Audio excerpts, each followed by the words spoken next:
Hey. Alright, so I'm only going live again because I see important things all the time, um, daily. And, I get it. They're not as important as Maddie or doxing people or things like that. I get that. But what really kills me is I'm looking at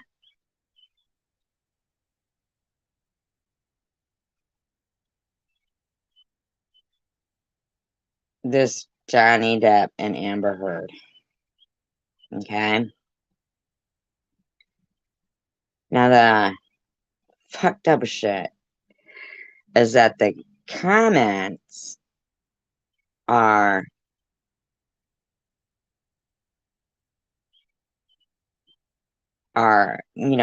absolutely not in support of this woman.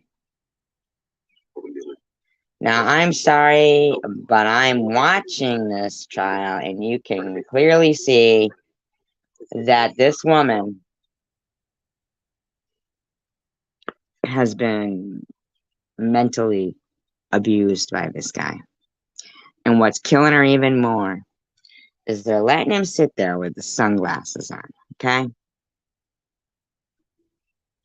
Alright, they're not reading glasses. Glasses aren't, I don't think they are.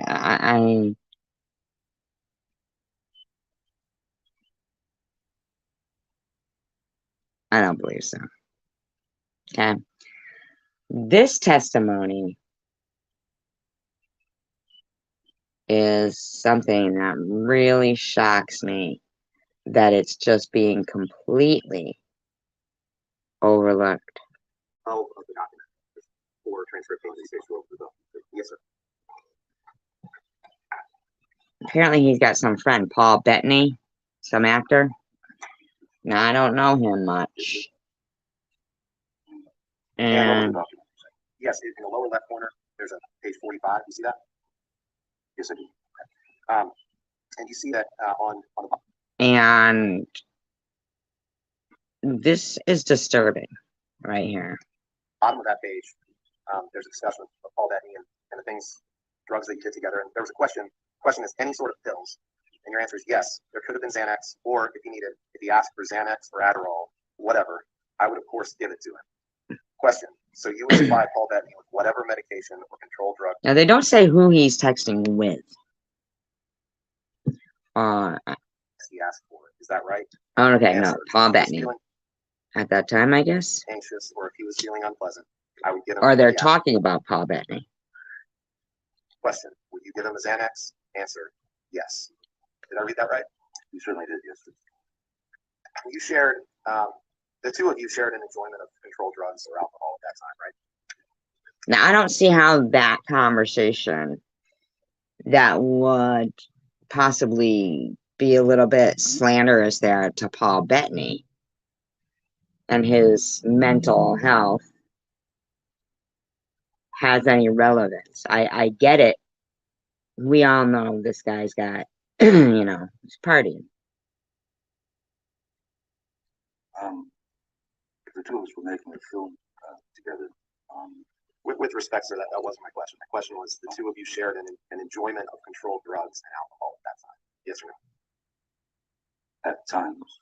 And now, if they're controlled drugs, aren't they prescription drugs? And isn't that like a double standard? Isn't that like contradictory? How is it controlled if they're using it for enjoyment? Looks like someone lost the control. That you didn't drink anymore and you should stop using recreational drugs, right? And she didn't like it when you were high on drugs or drunk on alcohol, right? See? So she just wanted him to be straight. Okay? This guy doesn't want to grow up, in my opinion. It was her perception that I was high. Her perception is quite different than the truth. And that's okay, buddy. Okay, buddy. Now, I want to know how high he is when this testimony continues. After is the truth. Let's start when he wrote this. Pull up Exhibit 178, please. defendants 178 or? Yes. Okay, I'm sorry, I just wanted to.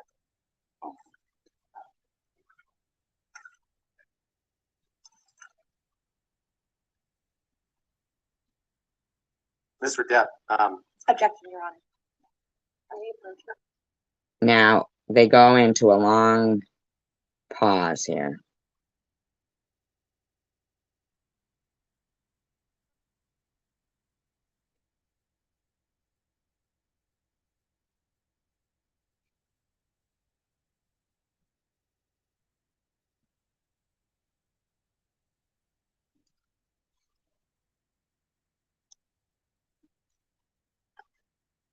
Mr. Depp, this is a text message exchange that you had with Paul Bettany on June 11th, 2013, correct? Yes.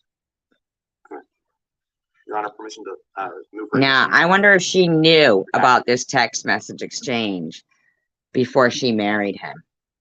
Defendants Exhibit 178 and permission to publish, please. Please offer Your Honor's ruling. All right, that's 178.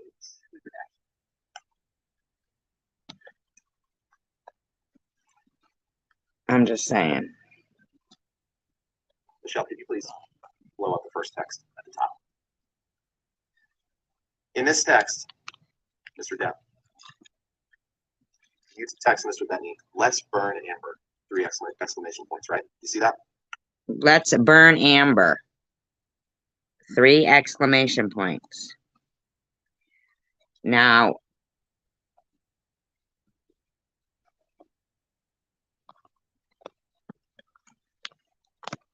I just am so curious. I do see that.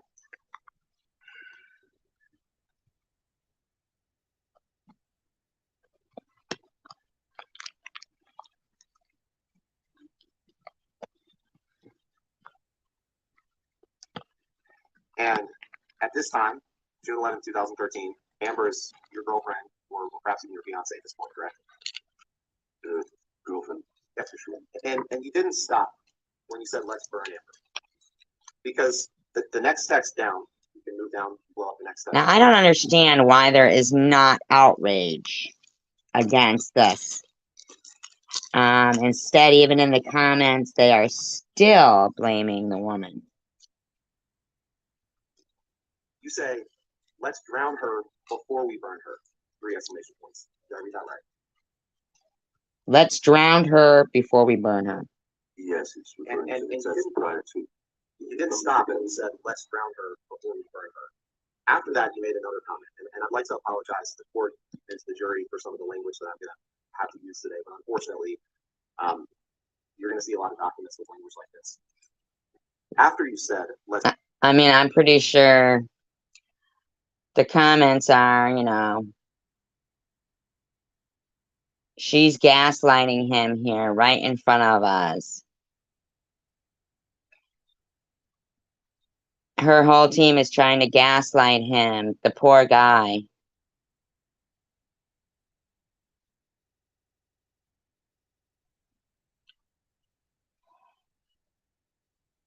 Her behavior, coupled with the drugs, drove him to question himself constantly.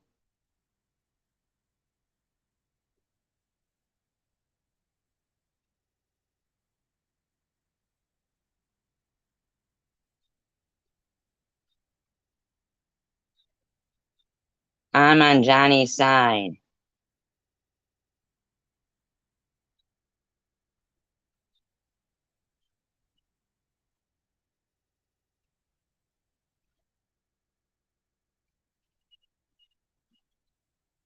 Wow. This shows how much he adored her, even after everything she's done to him. He's talking about killing her. Let's drown her before we burn her, Mr. Depp. He said, I will fuck her burnt corpse afterwards to make sure she's dead. That's what you said that you would do after you burned her and after you drowned her. Did I read that right? You certainly did. And you wrote that about the woman who later became your wife. Yes, I did. Can you pull up Exhibit 245, please? Isn't this crazy? To me, it is. Your Honor, there's been no objection to this exhibit, so I move for its submission and ask for permission.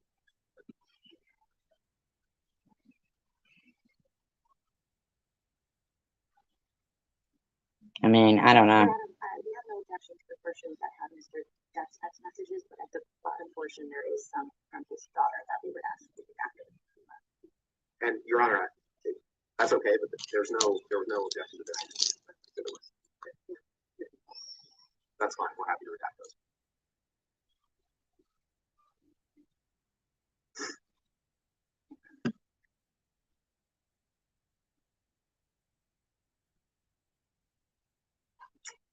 I'd really like to know how they got those text messages. Yes, Your Honor. Thank you.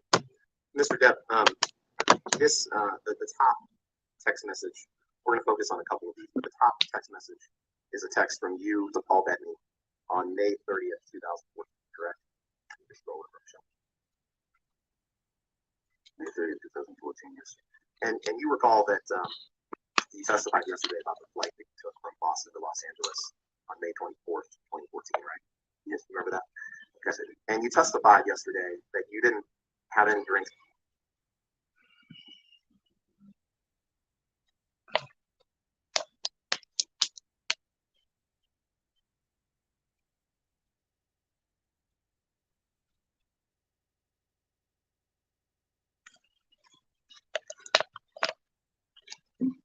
Just doing commentary on Before this. that flight, or maybe you had a glass of champagne or something. Remember giving that testimony? He said, "I had a glass of champagne on the plane." Right. So in this text, if you could blow up Michelle, please, that top text. On May 30th, 2014, you texted Mr. Bettany. It's a little bit smaller. You texted Mr. Bettany, "I'm going to properly stop the booze thing, darling. Drink all night before I pick Amber up to fly to LA this past Sunday. Ugly, mate. No food for days. Powders. Half a bottle of whiskey. 1,000 Red Bull and vodkas. Pills. 2 bottles of champers on plane. And what do you get? An angry aggro engine in a fucking blackout. Screaming obscenities and insulting any fuck who got here. I'm done. I'm admittedly too fucked in the head to spray my rage at the one I love." Read that again. I'm admittedly too fucked in the head to spray my rage at the one I love. Now, is he on any kind of pills for depression Pills are fine. Did I read that right? or violence? And when you said pills are fine, this was when you were just starting treatment with Dr. Kipper to try to get off of the pills that you testified about yesterday, right? This is when I was still on the Roxicodone before he talked to me on this. Right, and you testified that when you were in Boston filming Black Mass, which you flew from Boston to LA, that you had just retained Dr. Kipper to help you try to combat that pill problem, right? Yeah. Could you go 2 texts down, please? So.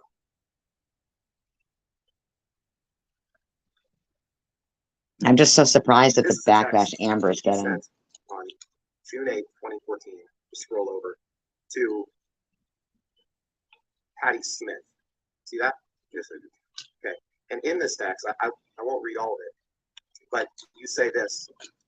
My darling Patty Lee, I miss you and worship you, and there's nothing wrong between us. Now, who's she? Never, ever could that happen. I've just been so beyond busy with film here in Boston, and then back to LA for kiddies. When I was in NYC, they were brief visits, and fucked and charged by horrific fights with Amber. I fucked up and drank and got shitty. Was so disappointed in myself. Actually, almost walked to your place at about 3:30 a.m. the last time I was there. See? Unable to stop the tears. Did I read that right? You did. Hi, UFO bro. Michelle, can you please take that down and let's pull up Exhibit 325. Please.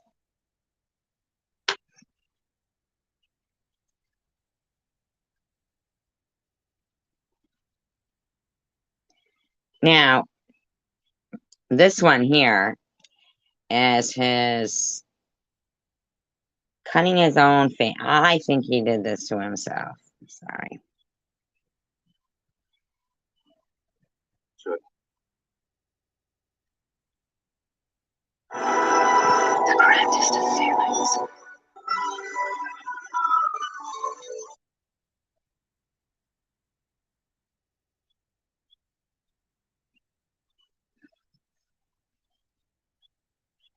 I'm sorry. I'm going to ask you to turn to page 463 and 464 of this, please.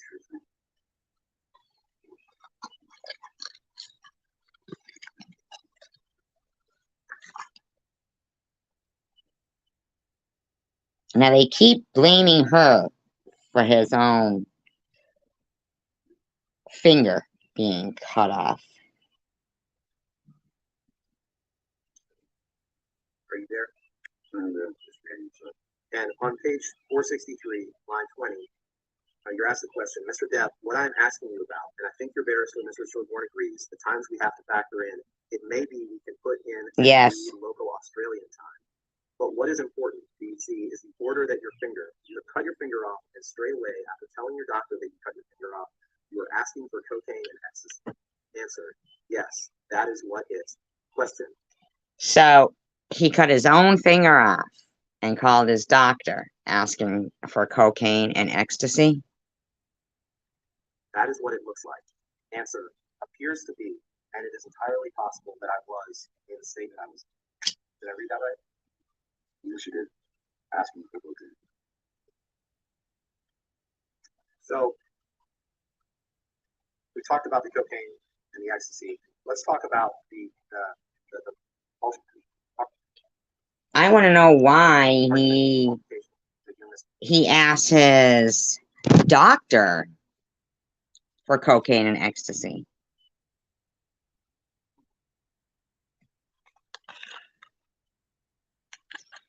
And when he did, why didn't he get, like, you know, when people go to, you know, emergency rooms and they try to get, you know, well, they call them like a certain name, like they're seeking out painkillers and stuff, you know? And I believe that if somebody cut their own finger off and says, you know, then they call their own doctor and ask for cocaine and ecstasy. I think he's a twisted person.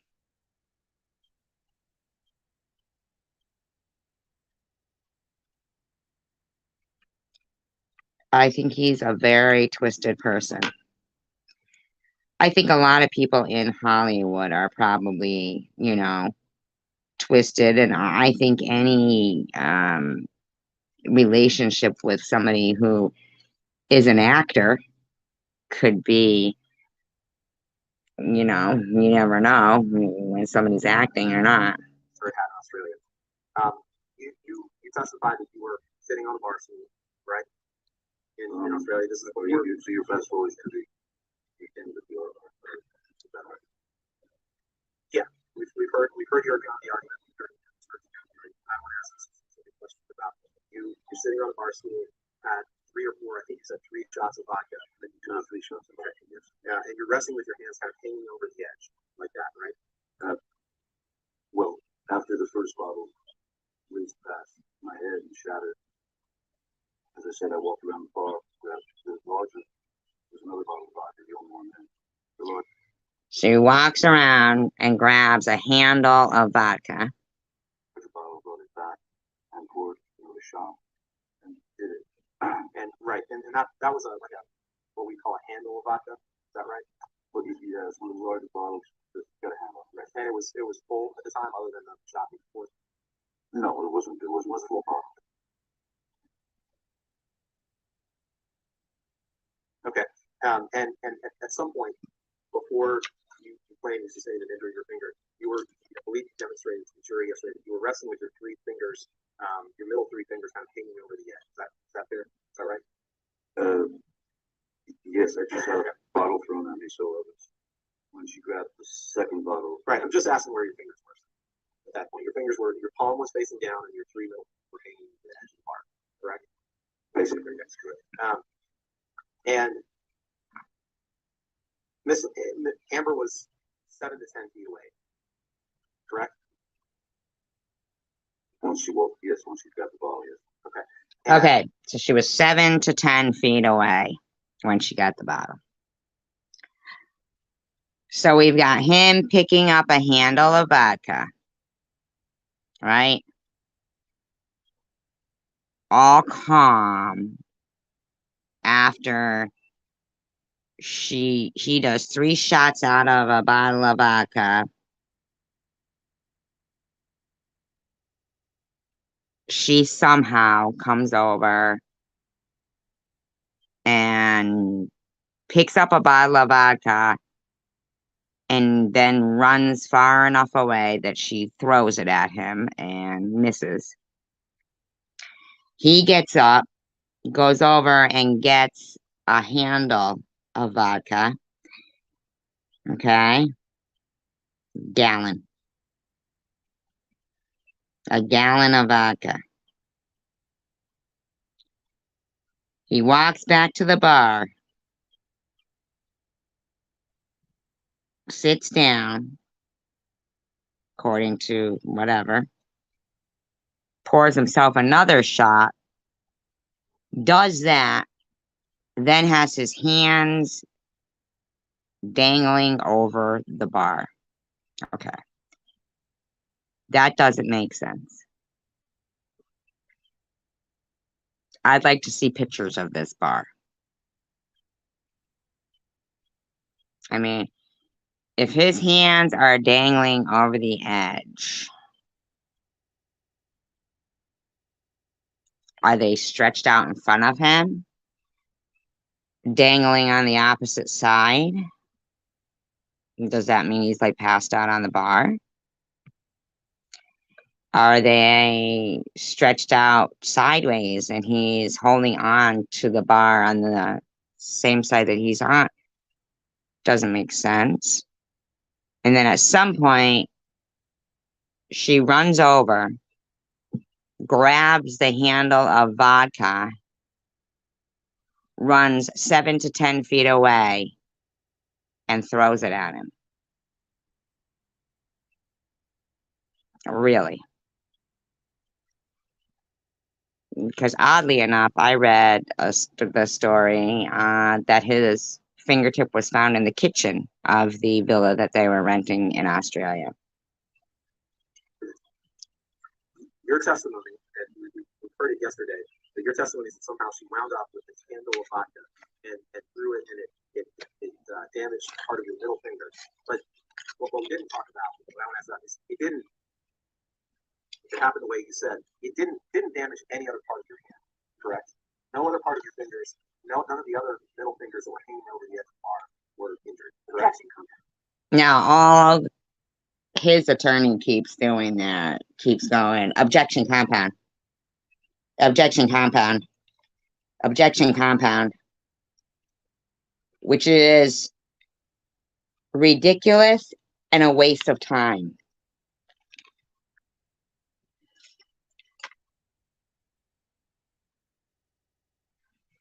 They should have a picture of that bar and have him show exactly how he was sitting. And then say, how did she end up with that bottle? I mean, what, she just ran over, grabbed it, ran 7 to 10 feet away? I mean, come on now. We can take a piece by piece. None of the 3 fingers that were hanging over the edge of the bar were sustained any injury other than your middle finger. Correct? The middle finger certainly took the brunt of it, except and there's no record of any glass being found in that middle finger. Because you're forever connected by love. 2 touching center diamonds, representing the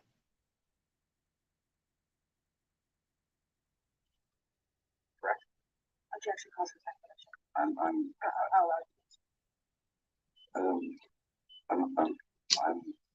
not a doctor, and I'm not sure what was found in the middle finger, but I do know that when I went to the emergency room that they had to check the block to be able to put it into a bucket and take a wire brush to scrub it all clean, because I had all the makeup still left behind somewhere.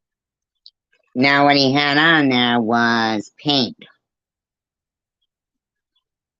Because he stuck his finger in paint when the blood started to dry and was writing things all over this rented villa,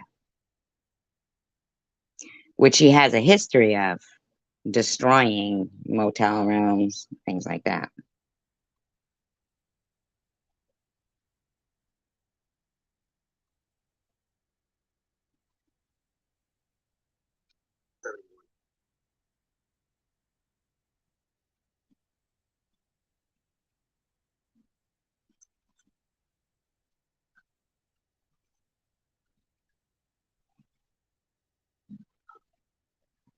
Yes, there's a text message from you to Miss Heard on May 22nd, 2016.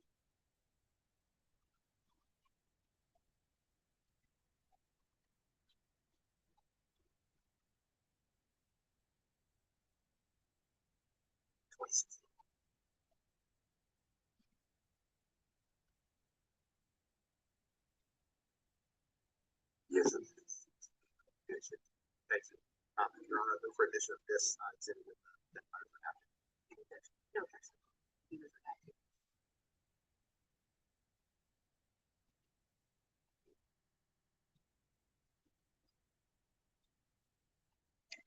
if was a bit. Please know that my hurt toward you is over. My apologies are eternal and belong to you. Solid X. Did I read that right?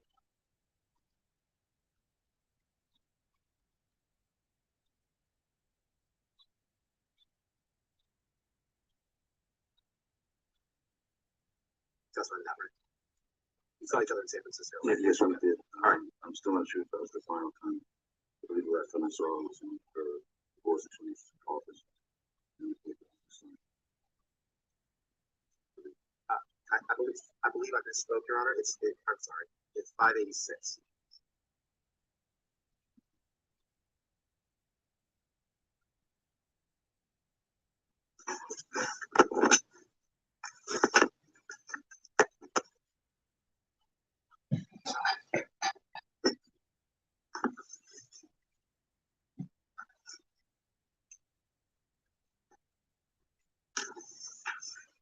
My God, this I want to know who is paying for this.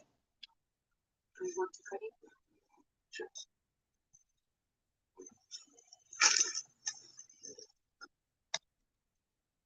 Don't cut your skin. Please do not cut your skin. Please do. Why would I do that? Don't, please do not do that. Please do not do that. Please do not cut your skin.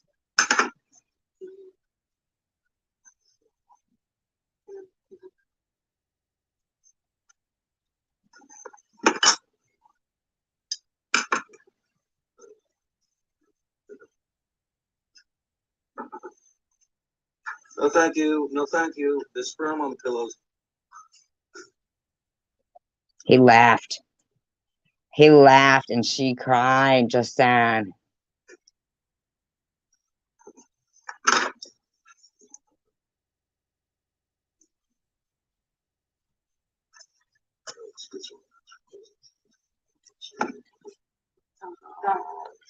Don't cut yourself. We never could do it. Oh, we never did that to you.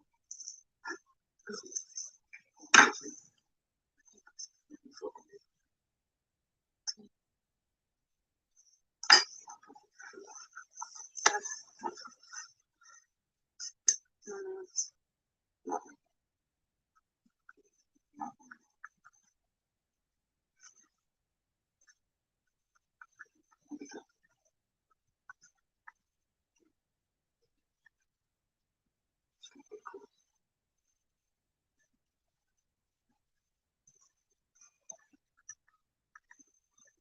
It's really bad.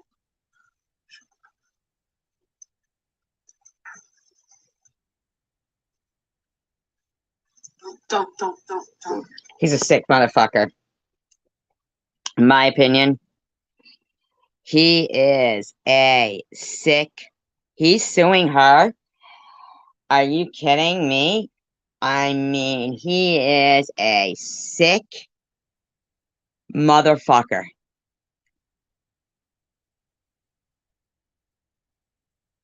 He is a sick motherfucker. What a fucking sick bastard he is. He had her scared to death. Please don't do that. Put the knife down. Just put the fucking knife down. Don't do that. Do not do that. Oh, he's sick. You're gonna hurt yourself. Please Well, don't. look at you. Wait. Stop. Please don't. Wait for the thing. It's not that. It doesn't make you go away, trust me. It do not. It doesn't make you go away. Did it make you go away? It did? Please don't. Please don't. No way. Fucking no way, man.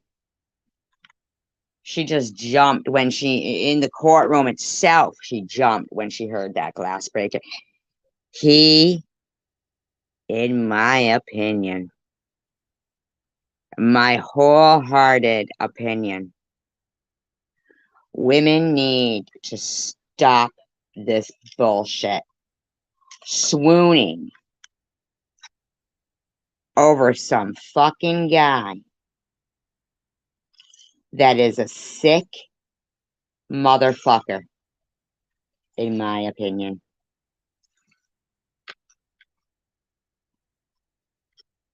She is clearly abused by this man. Physical, mental, whatever it is, this person, he needs to go in a facility. That judge needs to fucking stop this right now and put him in a facility.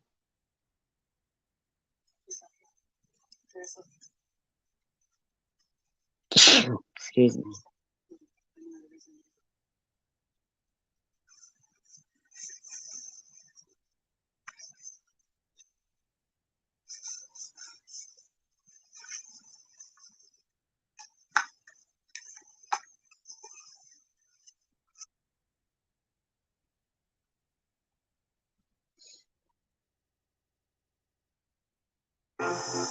I did it. That's it. You did it. You did it.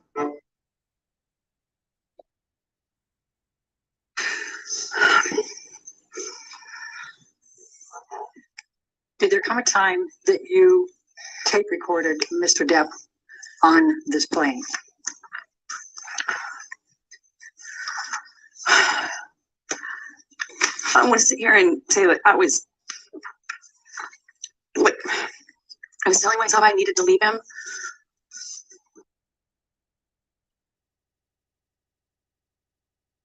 But as he got worse, he demanded the oxygen tank from the flight attendant,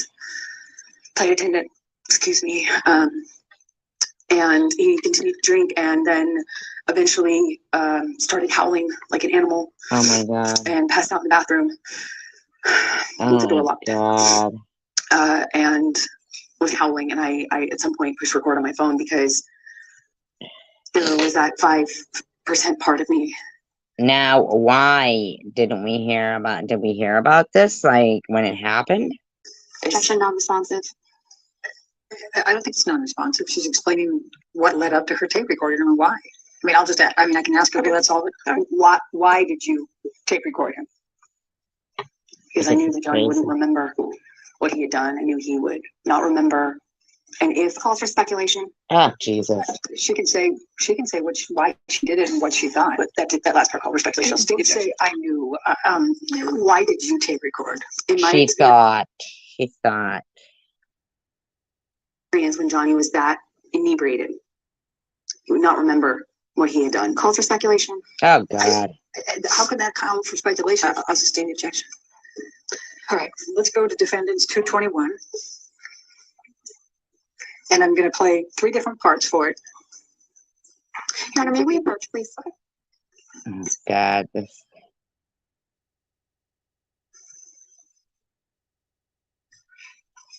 So we're going to start with 221, and we're going to call it A, and that'll be 0 through 1 minute.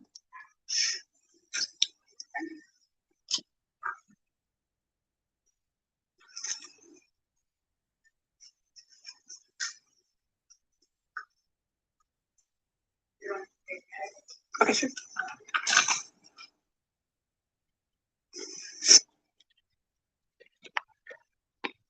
In case anybody doesn't know, The I'm first doing one was commentary 1941. on And can you turn up the volume just, Johnny I mean, Depp. there's part of it, the noise of the airplane is a little bit loud, but to be able to pick up the noise.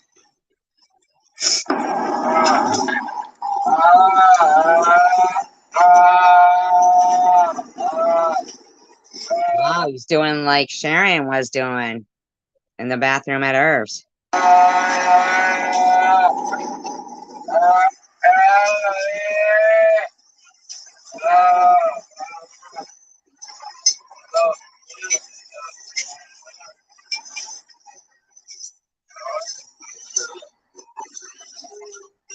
Lock him up.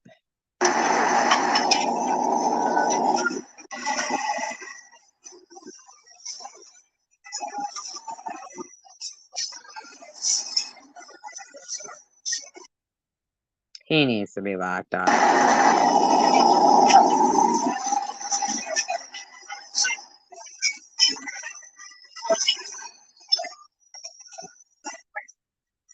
And then the second one is from 2:50 to 3:20, 30 seconds.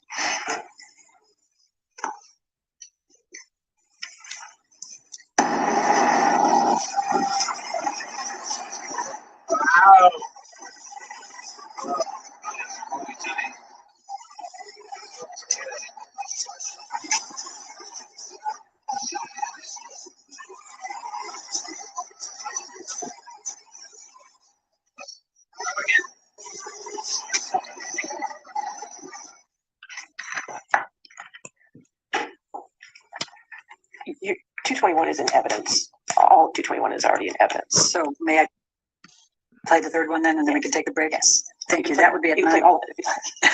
That's fine. I think I'll Because he's totally trying to enjoy break her. That's why, UFO, bro. that. I do that, Your Honor. 9:30 to 10, just 30 seconds more.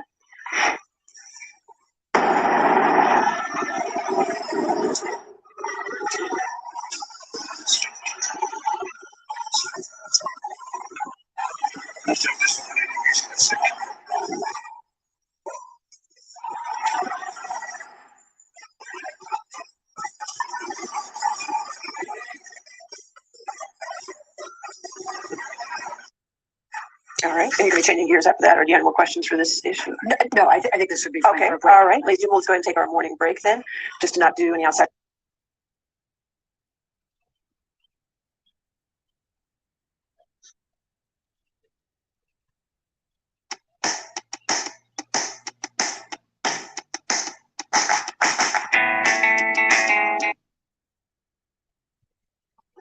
Thank you, Your Honor. Michelle, if you can bring back up 1830 for a moment.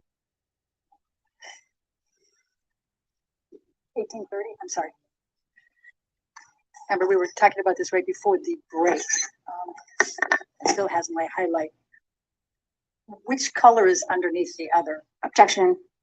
Calls for speculation. You could, based on your perception, which color is I'll underneath? sustain the objection. All right.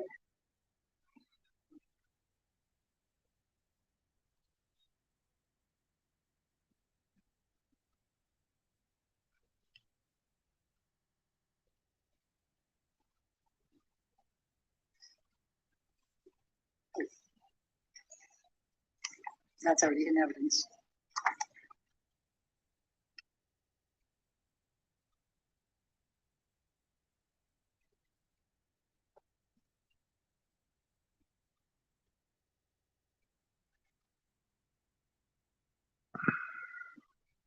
Guy's a fucking idiot.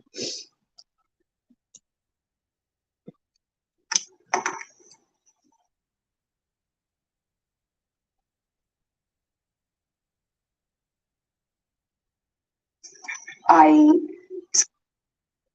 at dinner and happy to see him, and at some point early in him too. So I was a little nervous, but he indicated me that he wanted me to come. He said I missed my wife at the end of the phone call that we had in the airport. I called him from Dubai, and he said I miss my wife. I miss my wife. I felt okay.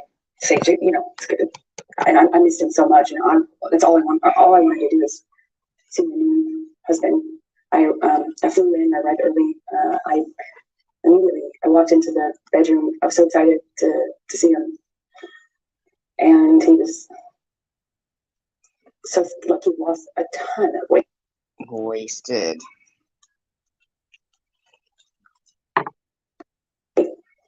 So I actually knew something was up. And kind of quickly, kissed me and kind of, we had some interaction. It was brief. He was leaving to go work. He had to work that day.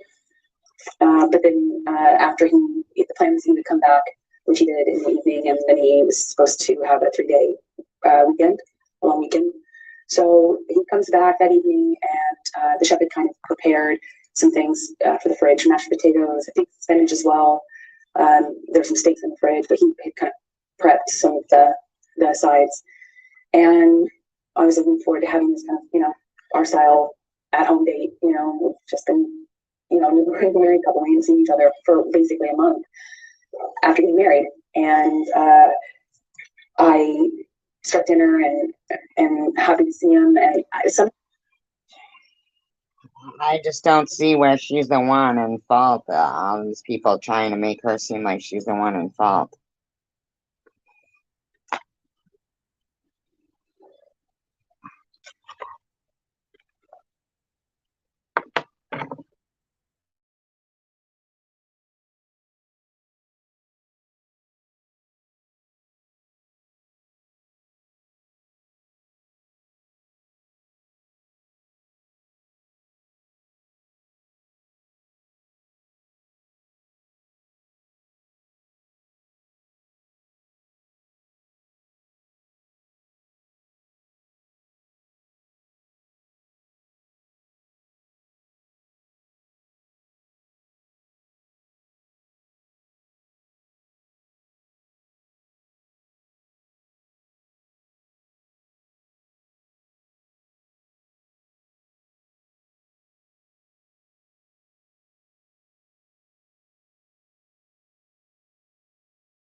Hi, Bobby.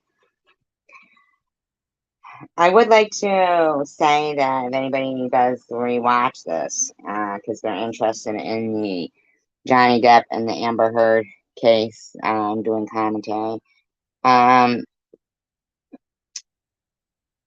and they may think, well, who am I? Like, what do I know about defamation and things like that? For any rewatchers who don't know my story, I have been the subject of an aggressive defamation campaign against me, started by Chosen One, WON, in case anybody isn't familiar with that channel, and carried on by his, some of his followers and subscribers, to defame me and claim I was, fraudulently saying I had cancer, which is very far from the truth. If you go back on my channel, you can see videos where I'm having chemotherapy, and then I went through radiation, stage 3 breast cancer in the lymph nodes. And from the moment of being diagnosed with the stage 3, I was the subject of a defamation campaign. So I do know how it feels. So that is why I am doing this commentary. Hi, Cassidy. On the Amber Heard, Johnny Depp, I do believe that Amber Heard was very abused by this man. He is an abuser. He is an abuser.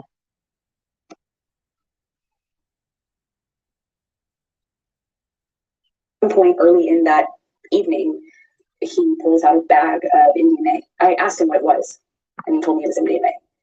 And I was surprised. I don't know what because at the time, MDMA is. What is MDMA? I don't know what that is. that was, like, there was no question mark as to how I would respond to that, or so I thought. So why would you even think that that's okay? He learned gotten clean and sober. I was, touch and go, but for the wedding, he was drinking bags. I think at some point he did have wine on the island, but it wasn't an issue. Just in dead. So I was surprised that he would even pull out this bag and I don't know what that is, MDMA. not hide it from me. And he kind of seemed to suggest that we should do it together. And I was like, absolutely not. Like, I just got here. I want to see you. I want to spend time with you. It was the exact opposite of what I expected, what I wanted. And it just seemed delusional at the time to me that he would even suggest this to be something I believe her. that I could participate in with him. If you knew what I had been through at that point, it's crazy. And at some point, he drinks in front of me. At first, I think it was like a Malbec or wine or something. And I remember we hadn't, like, it kind of started an argument. And that was upstairs in that room that we just looked at a picture of, by the sunflowers. That's more or less where we were standing.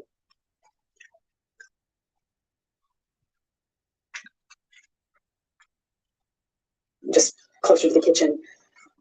And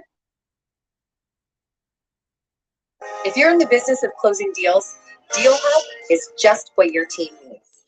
It's a platform that connects.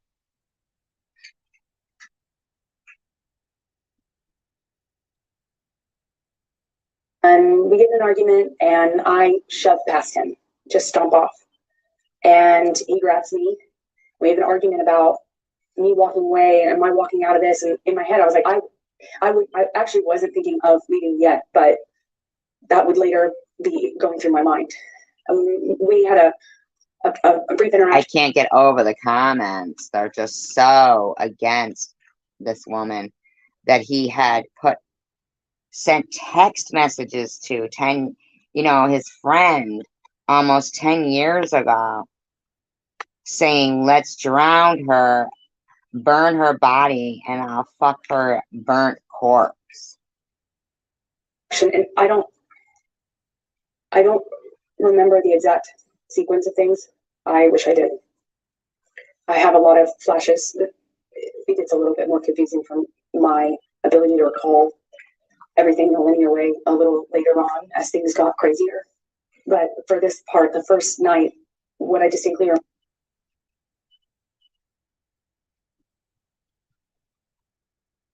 Yes, she is, Cassidy. remember is at one point, I don't think I had gotten very far. Maybe I came back into the room, but when he shoved me, I went flying across these parakeet floors. I mean, just skidding across these floors. And I remember thinking it just looked so easy for him to throw me around like that, you know. I just slid, scrunching my skin against this like beautiful wooden floor. And we had another argument that was a spin-off from that. It was just kind of this on off sort of thing. God, he doesn't even give a shit, man, this guy. He won't even look at her. He's fucking with her head bad.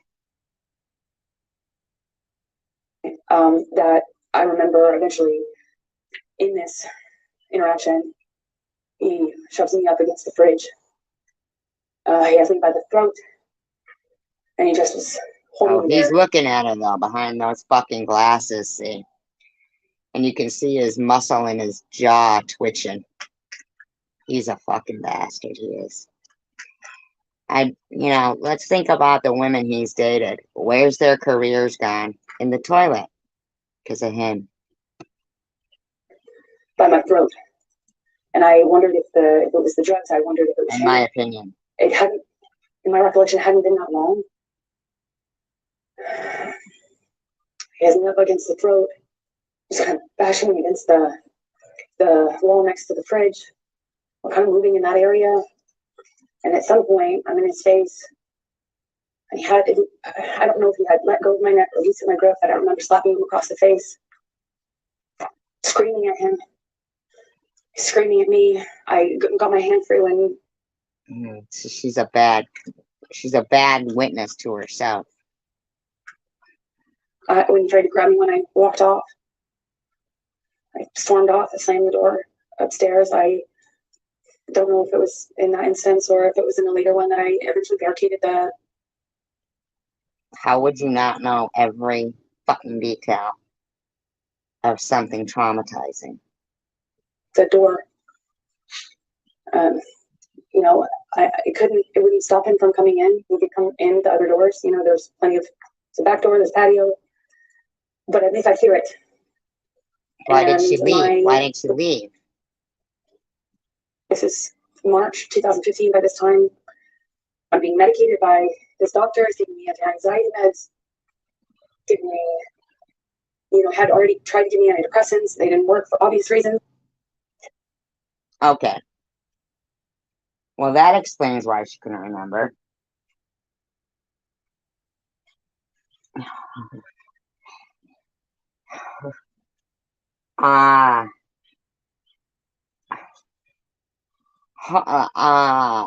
Being medicated by his doctors. Is that the same one that after this is Dr. Kipper? Is this the one that after he cut off his finger, he called and asked for ecstasy and cocaine?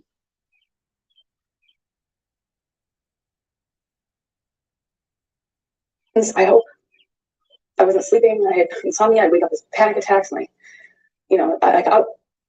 needed to sleep, but my ability to do so was really, really compromised at this point. And I kept thinking that I just wanted to hear him or know if he came in, so I could be aware, so I could be ready for what was going to come in with him. Now, this is 2015. She's talking about this incident.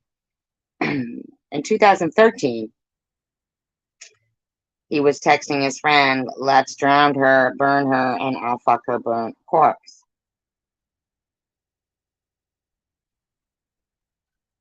Did she know about that? And at some point, I go back downstairs. I don't really know at what point I gave up and stayed behind my barricaded door, but I managed to go to sleep. I took some sleeping pills. I woke up, and when I came downstairs, he was still up. But this is somebody who had said they wanted to burn you.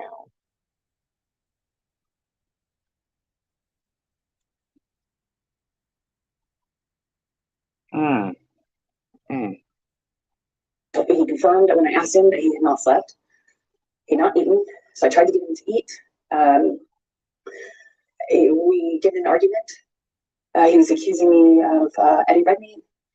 And by this point, he thought I was working with He's Billy Bob gross. Thornton Digging in on his fucking nose with some nasty little fucking tissue right there.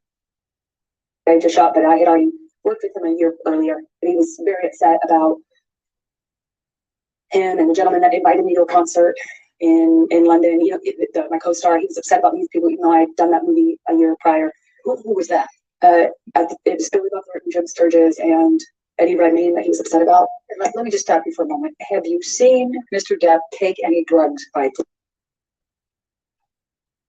Simple ingredients and outrageous freshness don't always go together. But at Native, we cracked the code. At this point. Oh yeah, sorry if I left that out. That when we had the He laughs. argument about the MDMA, he suggested to me that it wasn't on the no-fly list, like it wasn't on the no list. That was his argument. That was his defense. Like, this isn't the. You didn't say I couldn't have this, and you know, over and over again, Johnny told me I wasn't the reason he was getting sober, but I was the reason he's staying sober. I had saved his life. All this stuff. It wasn't like it wasn't my job to police him, but I kind of ended up being in that situation. It seemed like in his mind, you know, when he would express that to me. So he took a handful of pills, and I didn't count how many, but when I came back downstairs, I did the math. I don't understand why she didn't leave. On the amount that was left, and I think it was either 8 or 10. I can't recall as I sit here now, either 8 or 10 pills of MDMA that he had taken or that were left. I remember we had a conversation about the amount that he took. So I remember saying, "You objection hearsay." I'll sustain the objection. There were only a few left in the bag, so I think it's what he took.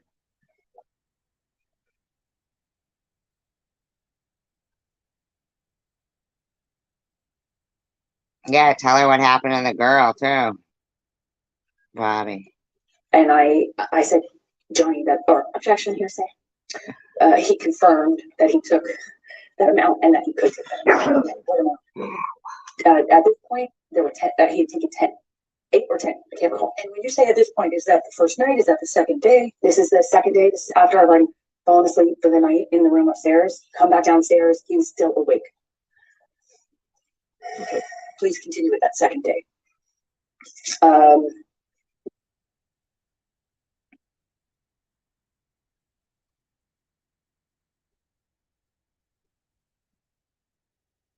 He's accusing me of being mean to his sister. He was accusing me of not liking his sister. Something about the wedding. I was trying to put out that fire, as you will. I was trying to say, no. First of all, I'm not filming with Billy Bob. No, I wasn't filming with Jim Sturgis. Yes, I filmed with Eddie Redmayne, but he's lovely. Oh my God, he was fucking with her career, man. I bet you every woman he dated, they couldn't go anywhere anymore. Couldn't go anywhere. He was messing her career up. And now he's trying to get her for defamation. Got her dragging through, paying for fucking attorneys. He's a fucking disgrace.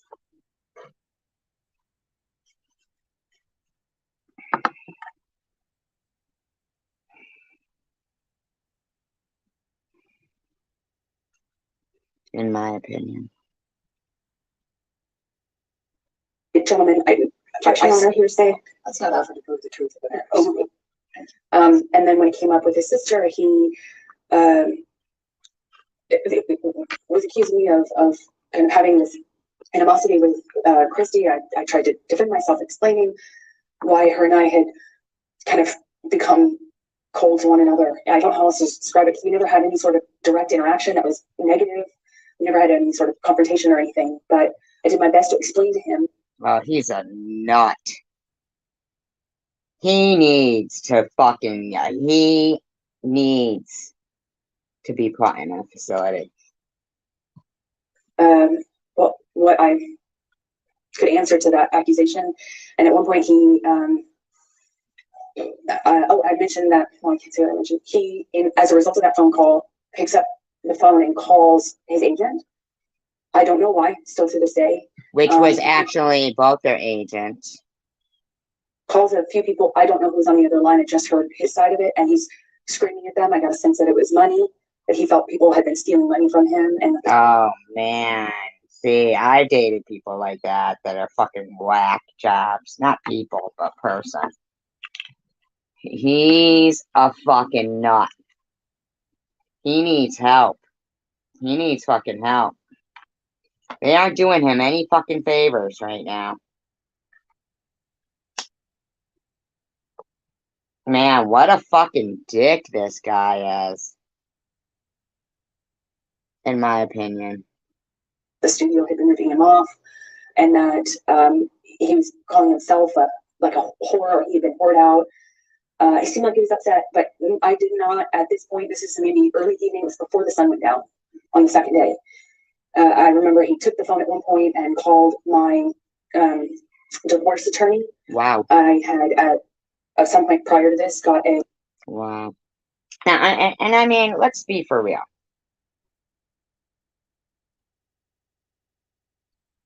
If you met a guy who wore big rings on every finger, big rings on every finger, what is that indicative of? I mean, I know what I think. I'm just asking other people's opinions. A divorce attorney, or not a divorce attorney, a domestic relations attorney, to do a post-nup, because we got married in February, and there was never any mention or talk from Johnny about a prenup, but I had had interactions with his sister, and so I thought, okay, I'll get a lawyer and let's do a post-nup. When Johnny found out about that, or when I reminded him of that in Australia. So he wants her money.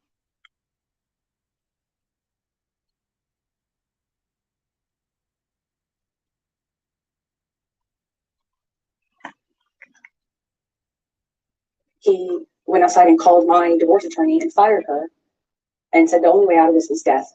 Again, and I heard that already at this point, March 2015, probably 25 times. Okay. Oh my.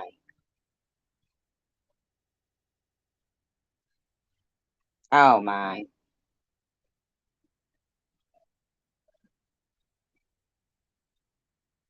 I can't get over the comments. Daphne Abrahams says, what I find extremely laughable is the fact that she's crying hysterically, but not one single tear comes out of her eyes. I haven't seen her crying hysterically yet. This testimony is truly disturbing, and what makes no sense is the fact that she claims that Johnny grabbed her by the neck and flung her across the room. But no one who saw her after the fact saw any signs of injury on her person, which in itself is a big indicator that she fabricated this entire attack to fit her victim narrative. Do these people not believe that people are victims sometimes?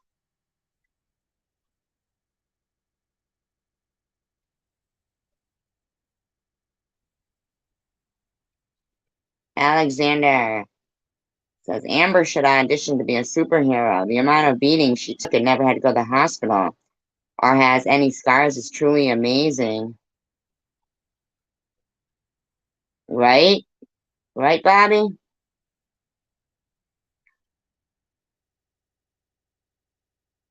What makes me think she is lying is not only her terrible acting, but her quick shifts in emotions.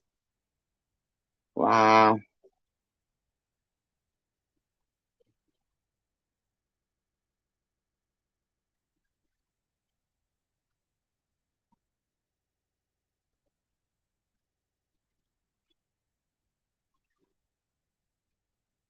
How she can lie, they say.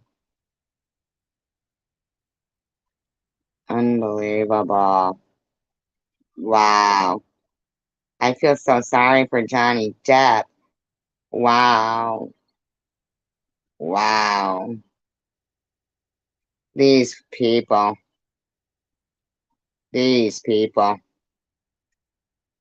What a shame. What a shame. So he's screaming at her. He calls his agent.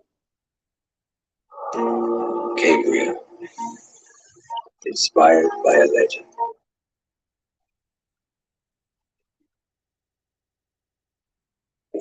I hear him talking Oh, that incoherently. muscle twitching in his fucking jaw.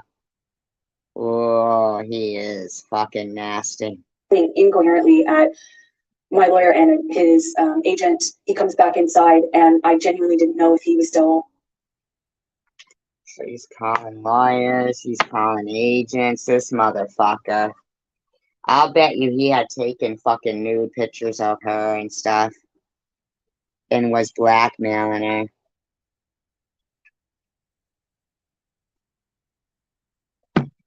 I'll bet you.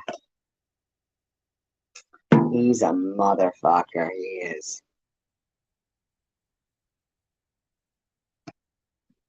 Mad at me, or it was about me at all. I didn't know. It didn't seem like it was connected to reality at all.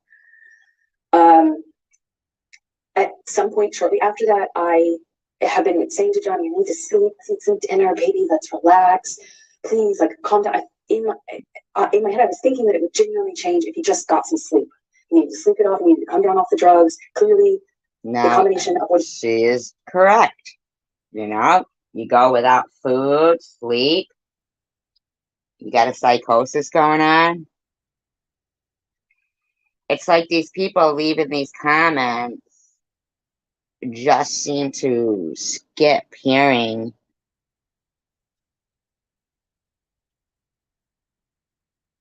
what's going on and excuse me. The thing why I believe her is because her story is the same as so many others abused women. And it's the same shit being flung at her. Why didn't you leave? They're mad because her injuries weren't harsh enough. They don't believe her because she's not dead, even though he clearly admitted that he did say, let's drown her, let's burn her, and I'll fuck her burnt corpse. he had taken pill-wise with whatever else he was hiding from me was not good. I had recognized that sort of delusion. I recognized that sort of unattached to reality rage. I had recognized the patterns of those kind of. And what I don't understand is how does the public during this trial not also recognize those things?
I know, Bobby, and but it's sad because it's like kind of like how where you didn't see, a lot of women don't get any justice when this stuff is going on, and including yourself, and it seems like here we have a very publicized, clear case of I know of somebody who is an extreme narcissist, physical and mental abuser so badly towards this woman.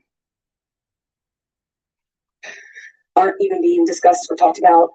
I knew already that he just needed to sleep it off, clean up, sober up. And I thought we could. I remember I went to the fridge, I got out the steaks so that they would, I mean, this is so clear cut.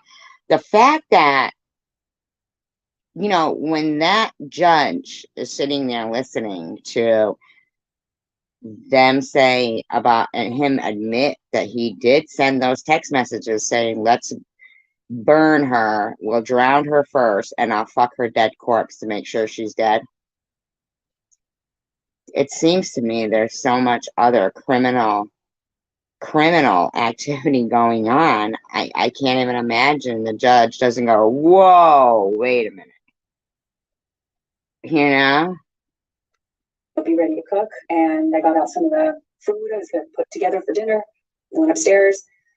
I don't know if I came back down in my nightgown at that point or if that was shortly after, but the next thing I remember is coming downstairs and looking for him. We had an interaction that I can't really describe. It didn't make a lot of sense to me.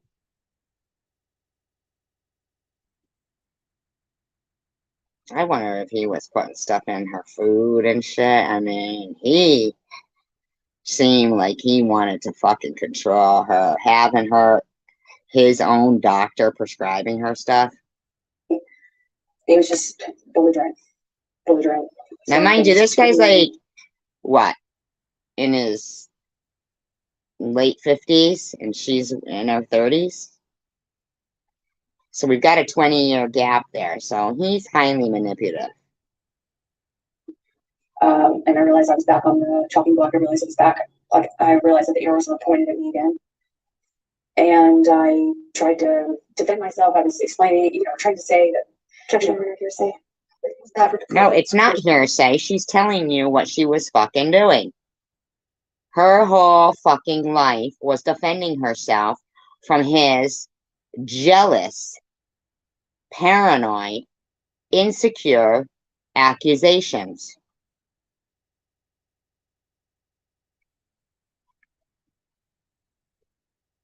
What dead corpse was once full of life? What are you talking about? Night Owl.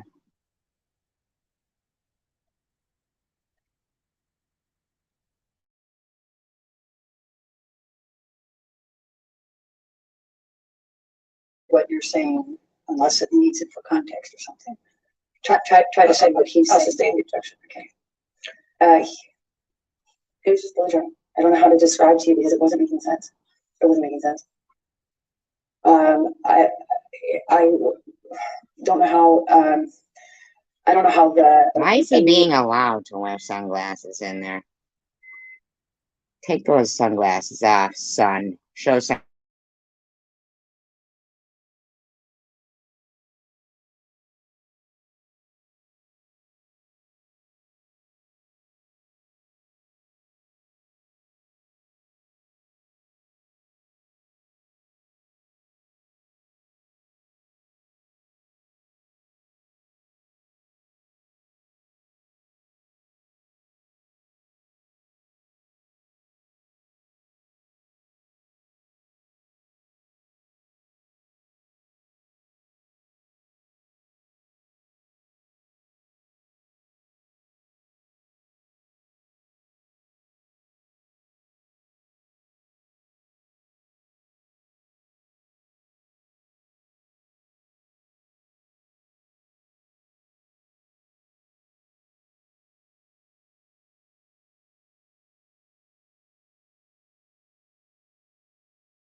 Oh, I get it now. Okay.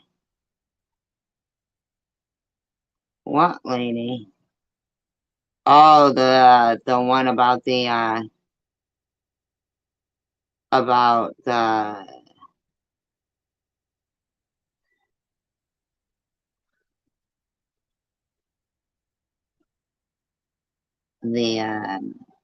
Vicky White, was that her name?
Oh, yeah. That's what you're talking about. That's right. That's what you're talking about. Your ex-husband.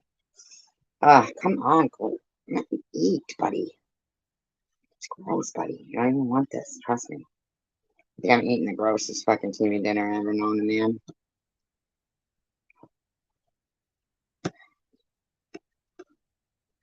The next like string of the next part of the violence actually even initiated, but again, he has me up against the wall, and I remember this time he slams me up against the wall hard. I mean, I hit my head hard.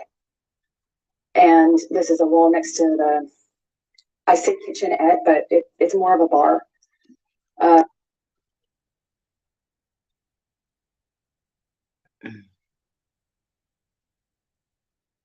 Right, I know. I remember there were these cooling fridges, and I remember kind of being slammed up against those. I remember pushing him off of me. I remember the name calling, the whore, slut, fat ass. See? I remember a lot of. See? Who hasn't been in a relationship like that?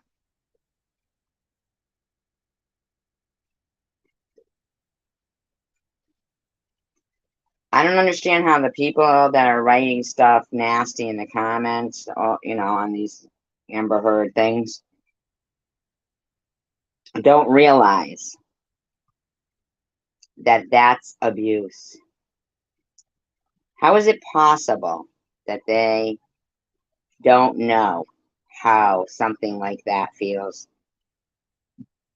Being called names. Now imagine if you're somebody who your whole, in Hollywood, the looks thing. Here's this motherfucker doing that to her.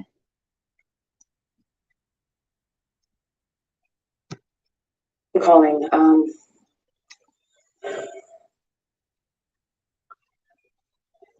I said, had he been drinking by this time? It was calling speculation, maybe. Wow. It's a fucking question.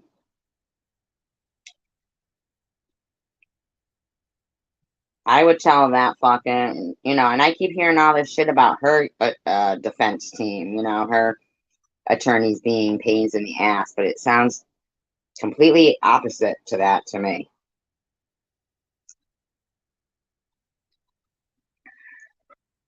Yeah, there sure is. I'll say this meeting. What if any drinks had you observed Mr. Depp have by this time? Well, I had already seen him drink right in front of me, took a big swig out of a wine bottle upstairs, right in front of me as in a gesture of like looked right at me and took a big swig out of it as a Like smack her in the face. a show for did it right in my face. Rebellion. And then when I came downstairs, he was drinking the bottle. Why didn't she leave? I don't know what kind of liquor. I remember there was another bottle open, and I was wondering why he was drinking both. But Because he's an alcoholic and a sick bastard. And all this time in Hollywood, nobody has ever said to him, go get yourself some fucking help, buddy. But look at Winona Ryder's career. What happened to her after she dated him? What happened to Kate Moss after she dated him? All their fucking careers went downhill after this fucking guy. at some point, he had me up against the wall next to the cooling fridges, and I remember slamming my head up against the thing. He had me by the neck, squeezing my neck, and it got really nasty. It went from like, oh, no one likes you, no one likes me, everyone warned me about you. That's what it was. He started to tell me that everyone had warned him about. Now, this is so typical behavior. Now, she's been with him a long time, okay? So for her to be basically quoting every mental abuser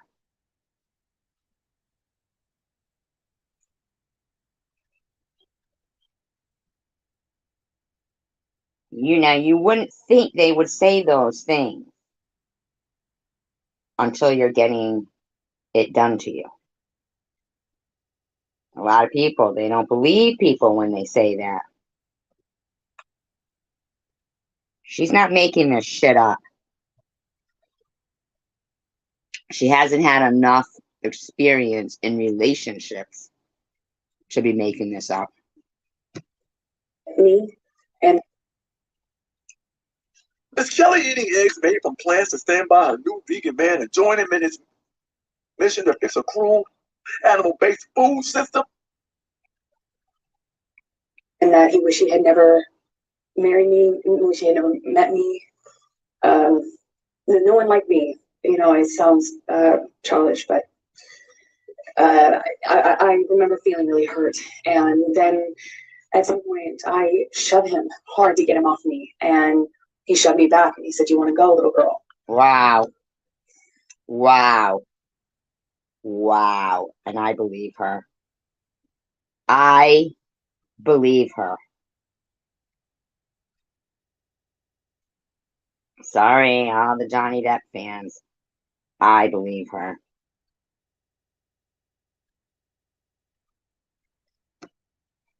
That I couldn't, as I sit here today, tell you if that happened before he choked me up against the wall, but at some point, I am. I know, right, Bobby? That's terrible. And this being such a public case, this is out and out abuse. This man is abusing her.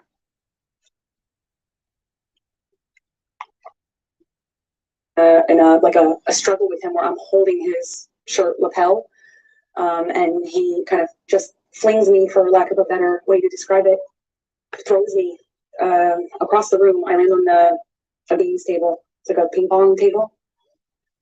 And I don't know if I was holding on to him or if he pursued me. I do want to know, though, why doesn't she remember all this stuff? Details. He's separate, but he gets on top of me on the games table, and it was just whacking me in the face, like repetitive. We struggle on the games table. I don't know how we get up. I don't know if he pulls me up. I wish I could tell you, but we were in this struggle down in this games room by the bar, and and we had this conversation about the drinking, or argument about the drinking, and he holds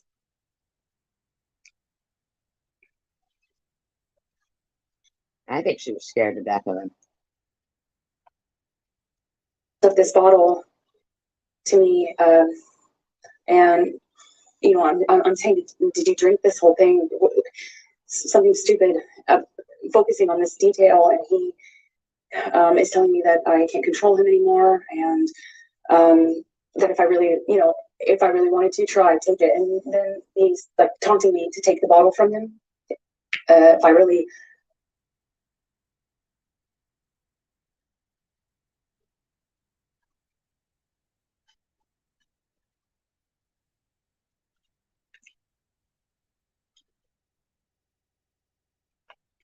It's a shame though, because the lack of support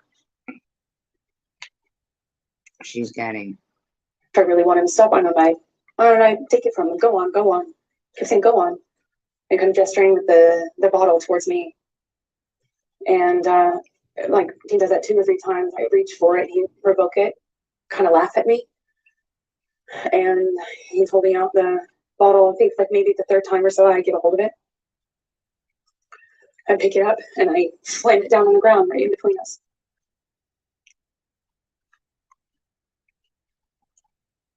I think that at one point he really romanced her. You know?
Right? There's a Thank tile you, floor, a Nina. white tile floor. We are. And I smashed the bottle on the floor. And that really set him off. So stupid. Sorry, it was like a light bulb switch went off. And he started screaming.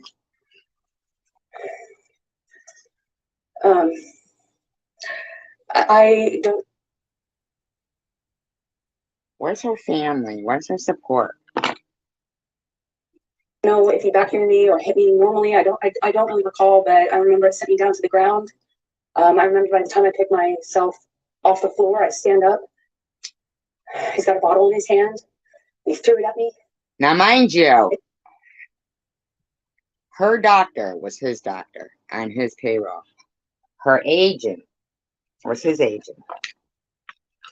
He could have easily got his doctor, which was her doctor, to fucking commit her. She was scared to death of him. It missed, thankfully, but I kind of pulled myself back into the bar area. I don't know how much time. He's got a bottle in his hand. He threw it at me. It missed, thankfully, but I kind of pulled myself back into the bar area. I don't know how much time passed, but at some point he had a broken bottle up against my face, neck area by my jawline, and he told me to carve up my face. I don't know at what point in the evening. I couldn't tell you what sequence wise when that happened, but it Oh, was he's so cocky looking and smug. terrifying. It wasn't the first time he said that to me. He said that to me on the plane as well. But this time he was holding a broken bottle. Hi, Mr. Kim. I honestly don't remember if I Oh, he's mean. drinking in his That look on his face right there is mean. direction. I don't think I did. I just remember him having me by the nightgown. I remember him flailing me, throwing me around. I'm flailing. This is after there were some bottles broken on the floor. I think this is actually after, again, forgive me, I wish I could remember this. Fox Nation is forever grateful to those who have put We're this just doing a great little country commentary first, on and the to show our appreciation, Amber we're Heard continuing thing. to offer The sequence, but it splashes. He's throwing these bottles at me. I remember retreating.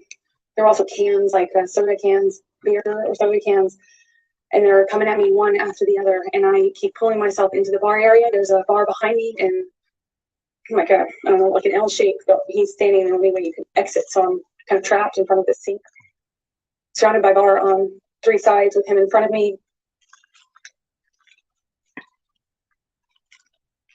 Amber Heard and Johnny Depp trial.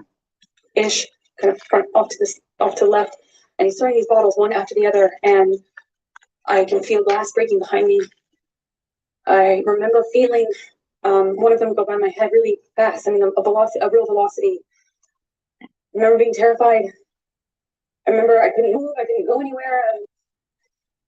I eventually he ran out of things to throw. I think that's how I moved myself towards the exit. And I believe that's most likely when we got kind of in this. I really think that he was really, really torturing this woman. And she loved him. It all boils down to his fucking, you know, status. Struggle by the bar area. It could be because I remember my feet slipping on the tile as he was slamming me from the wall to the countertop. At one point, he has me up against the wall and he's punching the wall. He had my, nightgown and it kind of ripped it off my chest. I remember at one point he's teasing me and taunting me that he has my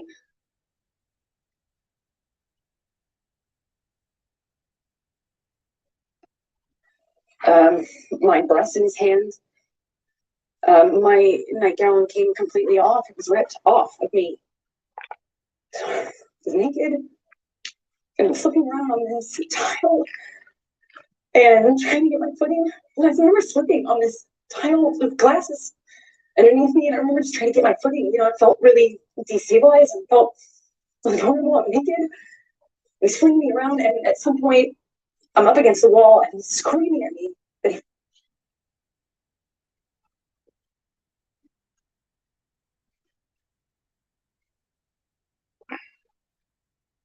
fucking hates me, that it ruins his life. I remember that I ruined his life over and over. And he starts punching the wall next to my head, holding me by the neck. I get free from him. I kind of step back from him, and it's like his energy shifted to the phone. There's a wall-mounted phone on the wall next to where my head was, and he went from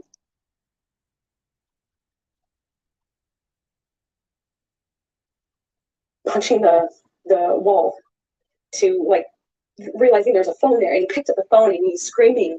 He's like at the top of his lungs, screaming, "I fucking hate you! I fucking hate you! You ruined my fucking life!" And screaming at the top of his lungs, he picks up the phone and starts bashing the phone against the wall where I was just being. Yep. Now that is a common thing that physical abusers will do. Pin somebody up against a wall and act like they're gonna hit the wall. Like act like they're gonna hit you, but they hit the wall next to you. And you got this guy with fucking all these rings on and shit. God knows if he wears those all around the house and shit,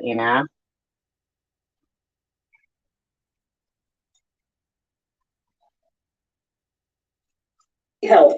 And I remember kind of having some distance on what was happening and watching him do this. And it was like his energy had shifted. And I was that phone all of a sudden. And he was just over and over again, smashing his phone into the wall over and over again, screaming at me. And I was watching the phone every single time he put his hand back. It was just breaking into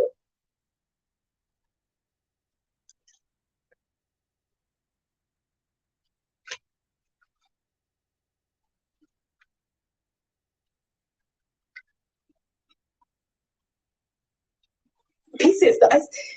I remember thinking this phone is disappearing, smashing it, smithereens, just going into the wall. And at some point, he's on top of me. No phone, but screaming the same thing. I fucking hate you. You ruined my fucking life. I'm on the countertop. He had me by the neck. And he felt like he was on top of me. And I'm looking at in his eyes. And I don't see him anymore. I don't see him anymore. It wasn't him. It was black. She's overreacting here. I've never been so scared in my life. It was black. I couldn't see him. And he was looking at me, and I was trying to get rid of him. I was trying to say to him in some way that it was me. But you know what? Johnny. She's frustrated because nobody listens to her. Just like all other women that complain about this shit. They're the crazy ones. They're this, they're that, you know? I couldn't see him. I couldn't see him at all. And my head was bashing against the back of the bar, and I couldn't breathe. And I remember trying to get break free. I want to break free. Ready to break free on your best vacation ever?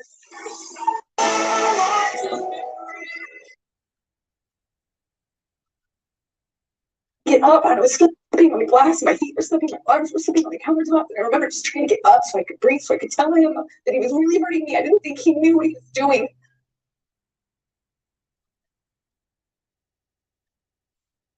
I don't know how.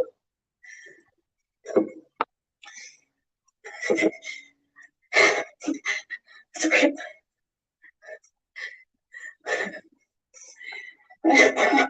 I'm sorry. I couldn't breathe. Why don't they ask her if she wants to take a moment? I don't.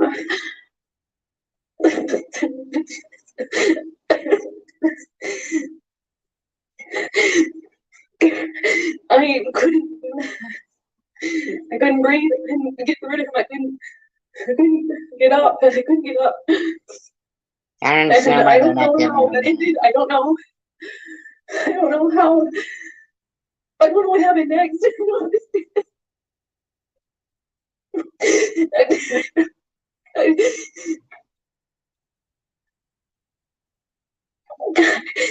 know. The next thing I remember, I was bent over backwards on the bar, meaning my chest was up.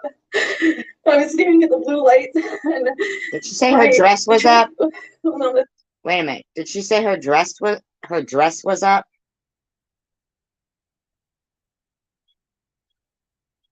Did she say her dress was up? I'm gonna have to listen to that a minute again. To get rid of him, I couldn't get up. My back was on the countertops, and I thought he was punching me. I thought he was. Why don't you give her a minute? I couldn't breathe. I couldn't get rid of him. I couldn't get up. I couldn't get up. And I don't know how that ended. I don't know. I don't know how. I don't know what happened next. I don't understand. Oh, come on, give her a minute.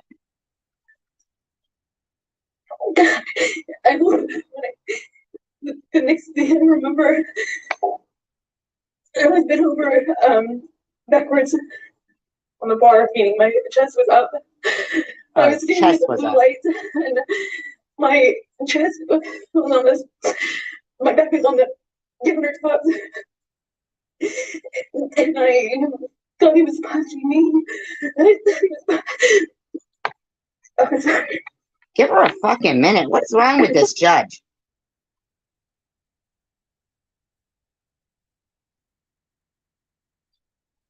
What is wrong with this judge?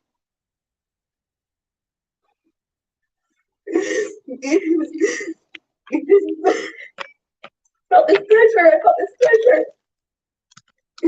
You know, I didn't even know that. I thought he was punching me. I just saw his arm. I could feel his arm moving, and it looked like he was punching me. And then I could just feel this pressure. It was like, and I kept hitting him. It was just a pain. It was just a pressure on my pubic bone, and I don't know.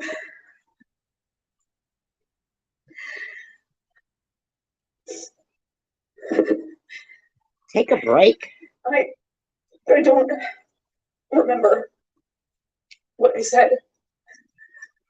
I just remember being really still, not wanting to move. I remember looking around the room. I remember looking at all the broken bottles, broken glass.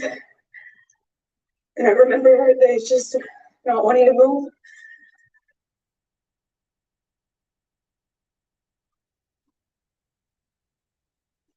Because I didn't know if it was broken. I didn't know if the bottle that he had inside me was broken. I couldn't feel it. I couldn't feel it. I couldn't feel pain. I didn't feel pain. I didn't feel anything. I You said he had a bottle inside her? Okay.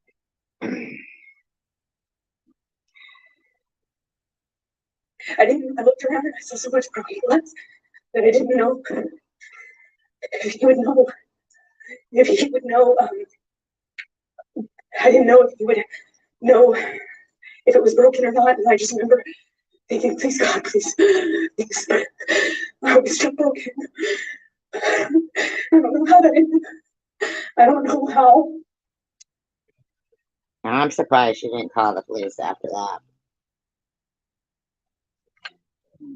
I'm really shocked she didn't call the police after that. That's why I have to like wonder if he had some kind of pictures or something that he was blackmailing her with.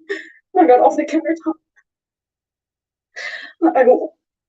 I just remember it being in the bathroom. I remember retching. I remember the sound my voice was making. I remember I lost control of my bladder. I remember just retching. I remember there was blood on the floor.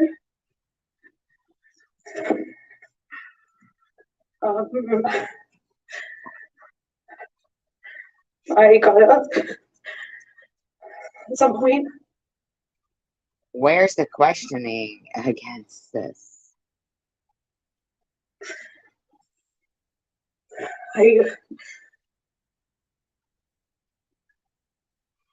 Struggling with pricing your web freelance business? 1,000, 500, 250, 100. Don't know how that night ended. I don't remember what happened. I don't remember. I have a memory of him begging me not to leave. I remember going outside the front door. I remember him coming out to the front area, but I don't remember if that was before or after this. I don't remember. I just have that memory. I remember. I want to know why she didn't call the cops. Taking a bunch of sleeping pills. Not a bunch, like 2, which is a lot for me. I remember falling asleep, or I don't remember falling asleep, but I know I fell asleep. because I woke up the next day. I assume it was late morning. I could hear him downstairs. Strange. I could hear Marilyn Manson music, not in person. I could hear the music. Maybe he said it was Marilyn, or maybe I could recognize. I don't remember, but I became aware of it. That's what I was hearing. It was blaring. It became clear. Now keep in mind, a woman died at Marilyn Manson's, one of Marilyn Manson's parties.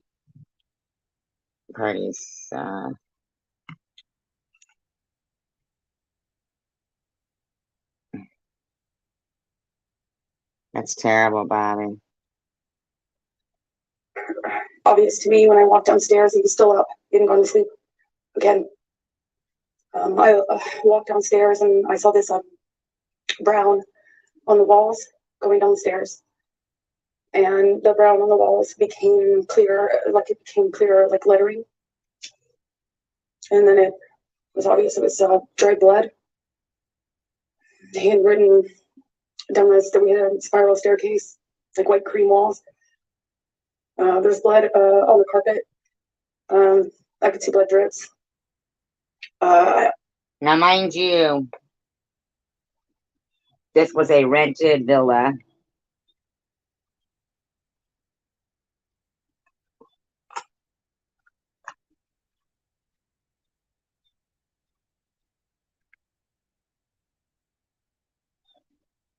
Like, he's super into destroying other people's property and hotel rooms and shit.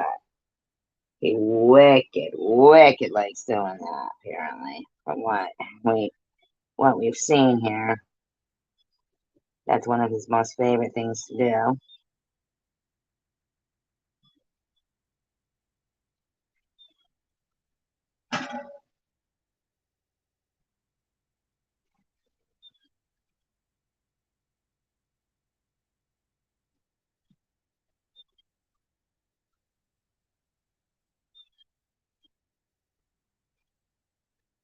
That's terrible.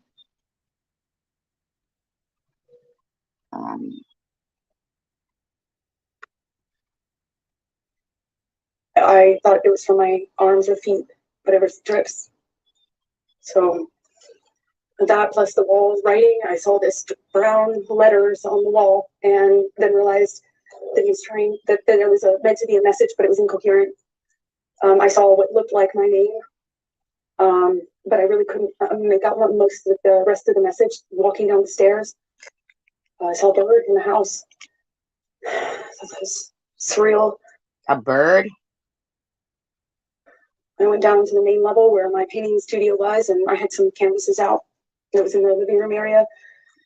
And by the time I got down to the bottom of the stairs, the dried blood had been kind of taken over by paint. It was navy blue paint, and then brown paint. And then it was, on the walls, on the lampshades, pillowcases of the sofa cushions. He destroyed the place they were renting. Destroyed it. I would like to get him up on the stand and find out what set his crappy ass off.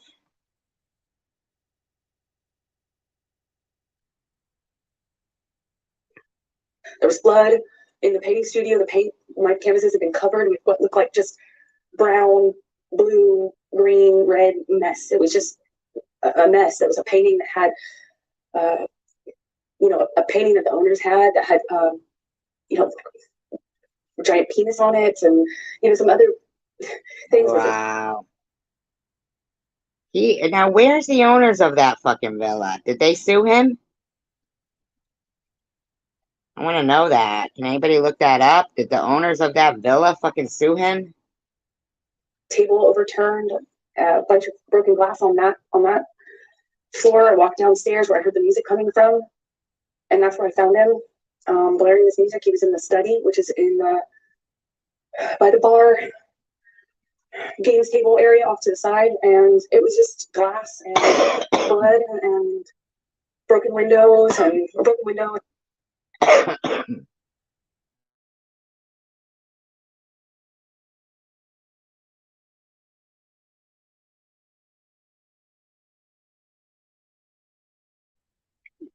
I feel you, Bobby.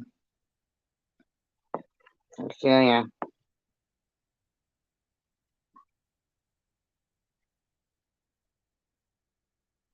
And it looked like a mess. The table was collapsed, and I walked into the study. There was a couple unbroken empty bottles. I remember wondering where they came from. And he just wasn't there anymore. Wasn't there. It wasn't Johnny. He was standing at the office desk. He had his hand wrapped in this like rags, bandana rags, and I think he took them down or somehow showed me. He said, "Look what you made me do. I did this for you," something to that effect. And I kind of put together, it was covered in paint, and I put together that's like he was using his finger. He's a sick motherfucker. But why did she stay? I know that's the typical question. I know, but I became aware that that's what he was using as a paintbrush, even though there's lots of paintbrushes around. And we didn't have any sort of like coherent conversation, as you can imagine. I figured out he was missing a finger and kind of held it up, and I said, "What did you do? What did you do when?" And I realized in my head that there had been many hours since this probably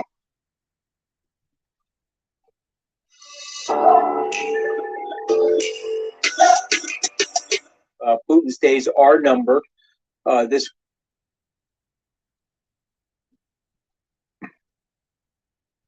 happened, assuming that was what happened with the phone.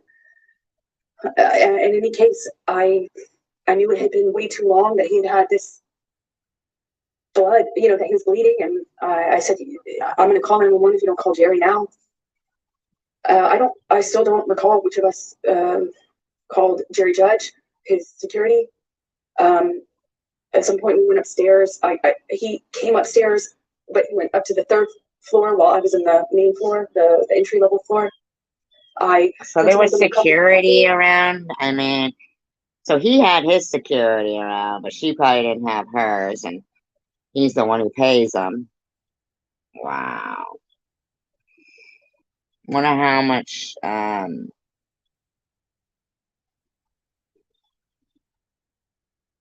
no. He's dead. The guy's dead. Because he was demanding more Red Bull.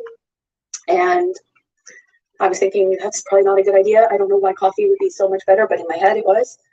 I thought maybe, I don't know, sober him up, or I don't know. The help was coming though. And I remember I made him coffee. As soon as I handed it to him, he threw it at the TV and started screaming again. It was like back to square one.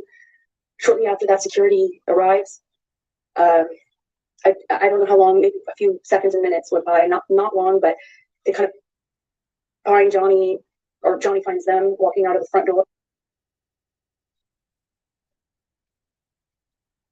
Yep, exactly, Bobby. And they were trying to figure out what was going on. And as they were kind of looking at him and trying to figure out what the heck was going on, Johnny took his penis out of his pants and started trying to pee or peeing outside of the house, saying that he had more messages for me. And this is in front of security. And they kind of just like looked at each other and looked at him and kind of not laughed, but kind of half. This fucking guy needs to grow up.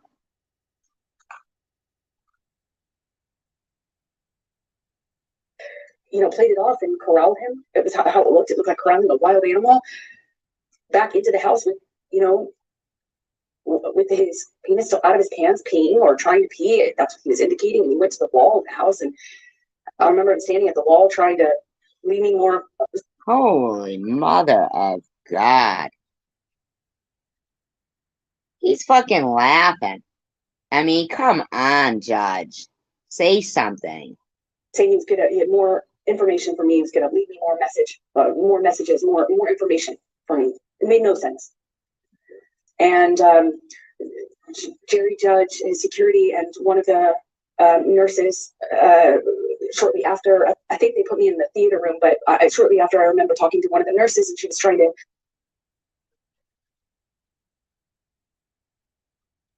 give me drugs to sedate me, Your Honor. Hearsay. Trying to give her drugs. She No, didn't say say anything. Thank you. keep going. And I just remember They were trying to drug her I just up. remember Wow. His crew. crying and rejecting what they were trying to give me and fighting with them about how much they were trying to give me, that I felt like I needed to figure out what was happening with my life, what was happening with Johnny. I didn't know if he was okay. I didn't know. I actually had no idea, like, could this be something he could die from? If anything, just And these motherfuckers were corralling her, fucking giving her. Wow.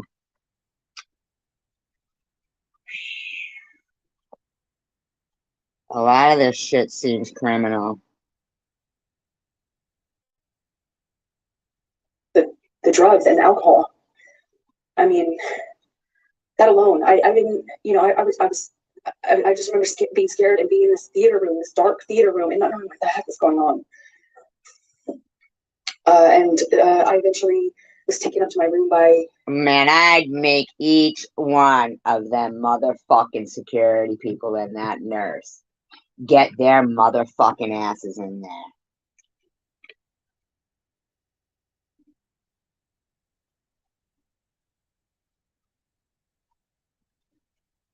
Each fucking one of them. Each one of them. And if they kept her against her fucking will, trying to give her drugs and shit, they better have it written down. They better have the dosage. They better be licensed to do it. It better not have been against her will. And if it was, I'd hold them off kidnapping. Kidnapping.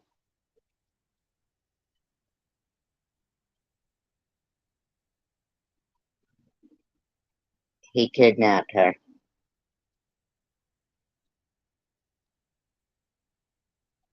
One of the nurses, and I'm sorry, Debbie, and or suggesting I go up to my room. I went up to my room, and I took a quarter of what she was trying to get me to take, and I'd have Debbie on that fucking stand quick. Real fast. I eventually fell asleep. I came back downstairs. Okay, so now we know the anger. Now I see where her anger is coming from. When, oh yeah, Mr. Tim, she's already paid. She's fucking humiliated. She'll never work again. And that's the problem. Saying, I wish that I myself had been a victim of defamation. And slandered amongst like the algorithms, because I feel like, I have a lot to offer society as being a person who will speak with integrity and truth and intellect, and brave, talk about real issues. But I think that scared some people, and they thought, oh shit, this likable person also has cancer. I mean, wow, a lot of people with cancer, they're going to support her there. We got to get her. And Tom Reed is so fucking insecure that any size channel would he'd feel threatened. So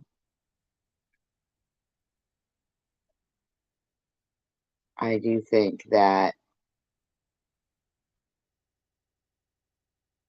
yeah, I do. And I think that groups that are against, domestic violence should be supporting this woman more. I'm having a hard time thinking that she is getting the same kind of support that most abused women get, which is slim to none. And this guy will get away with it again. Now, I'm sorry, Caitlin. I remember.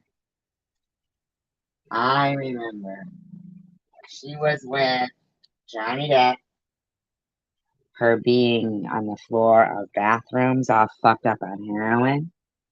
I remember her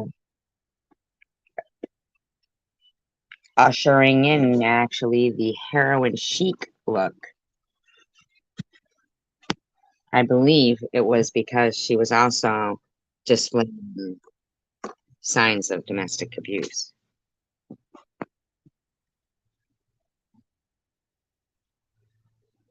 And when you know, men aren't going to stand outside of a courthouse and say, you know, this man has been abusing this woman, right? They're not. Women will stand outside of a courthouse and scream, Johnny Depp, we're here for you. We're not going to let that bitch take you down. Because that's why the term is fangirl and not fanboy.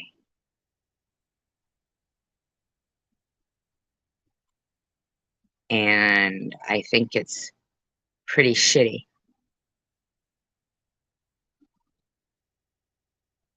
This girl was very young. He took advantage of the fact that he was Johnny Depp and he fucked her up. And if you look at Winona Ryder's career after dating him, she also became, remember, oh, Crazy Lady. He is an albatross. In my opinion, he is an albatross around particular women's necks. Just in my opinion.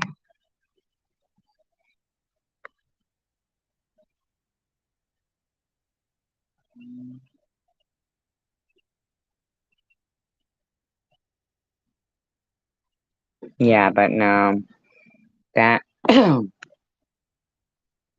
think that was OJ. Which Johnny had picked up before security came in. He picked up my phone and said, "We're gonna get to the bottom of this." And he wasn't making any sense at the time, right? Understandably, just a different, nothing made sense.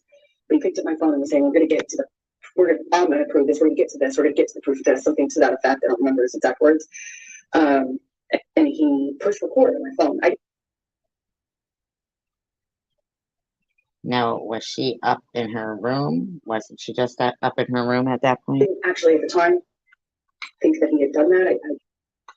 I had no idea, but I did know that I didn't have my phone when I woke up and went downstairs to get it. It was dead. It was sitting out on the dining room table where Jerry Judge was sitting. Jerry Judge was on the phone and talked to me, and I went back up to bed, took more of this sedative. Okay, there's something going on. He had her like a fucking prisoner.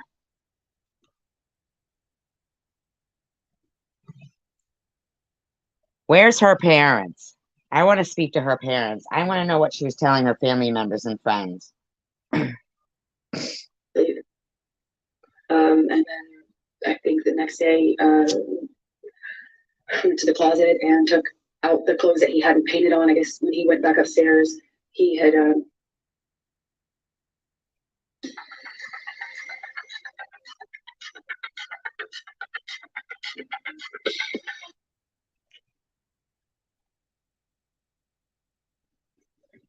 like, it looked like what he had done is dipped his hand in a bucket of paint and just wiped it on my clothes. And he picked up another portion of my clothes and put them in the bathtub. And I don't know if he added paint or if he just took. I think she's being kind to him.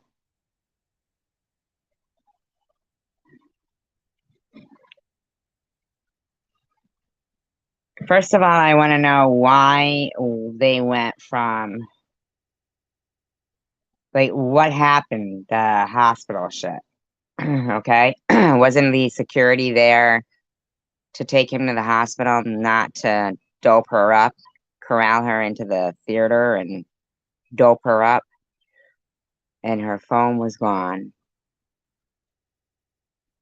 Something to do with record, she says. Let's get to the bottom of this.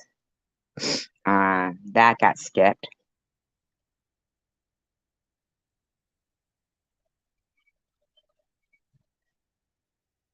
He's fucked all her clothes up.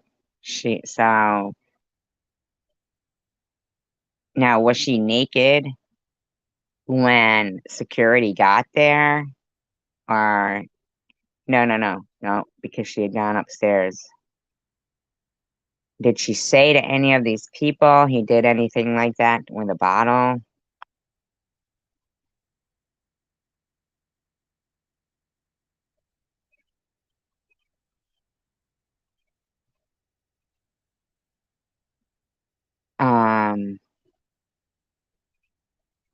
Man, I have so many questions here. Just I touched them with paint. There was this ugly navy blue brown I think he smeared feces. That's what I think this motherfucker did. paint. I packed what was packable, or hadn't been destroyed, and eventually left Australia with Ben King, who we met on the way there. Let me stop you there because I want to ask you some more questions about those 3 days, and then we can talk about Ben King, the actor? Ben King and going home. So, do you recall what bottle Mr. Depp was drinking from, and then had that back and forth with you, and you threw it on the ground? Objection, Your Honor, compound.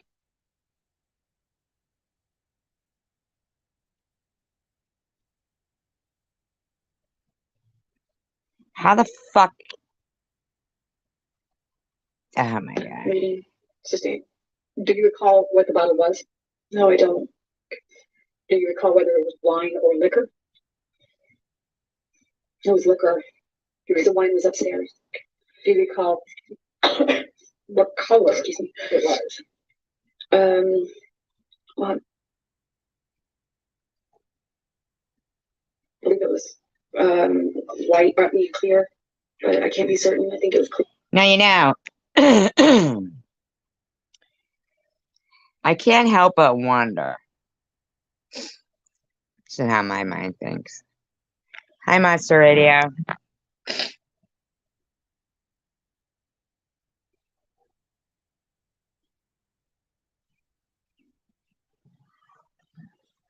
If he can't see in that computer screen that he's got in front of him, the cleavage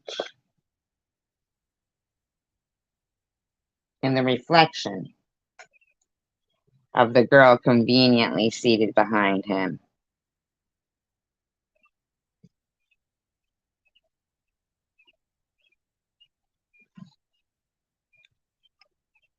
Clear. Do you remember whether it had a handle on it or not? No, it was a normal bottle. I remember because he was holding it like this, gestured to me to take it. I did try to reach for the bottle. It was a normal size that for like me, I can't remember like what brand.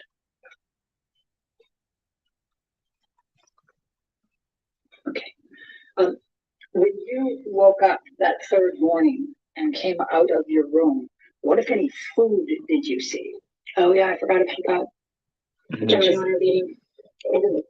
That is leading.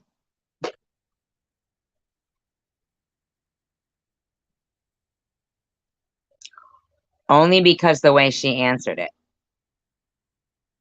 Was she not coached?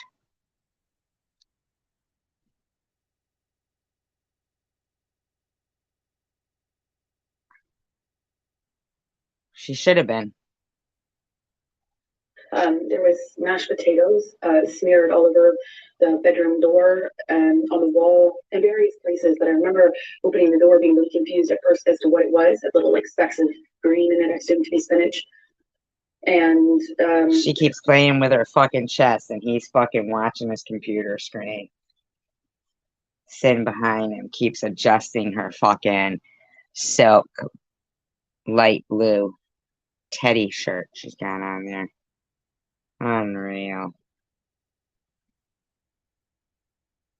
Motherfucker should take those sunglasses off. Throughout the house, there was food rubbed in places, just countertops, walls, door, as I mentioned. You can tell she's fucking strapped for cash. This poor woman. He fucked her career up.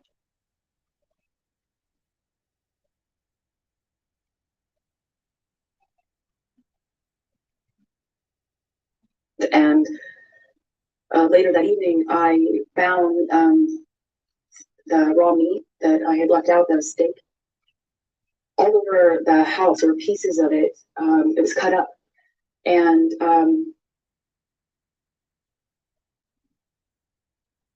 dude, you got a hanky in your fucking, in your jacket pocket, but I'm beginning to think that's, not real. It's a fake handkerchief in your pocket, and you can't use it, huh, Tommy? And this dude next to him, Johnny Depp.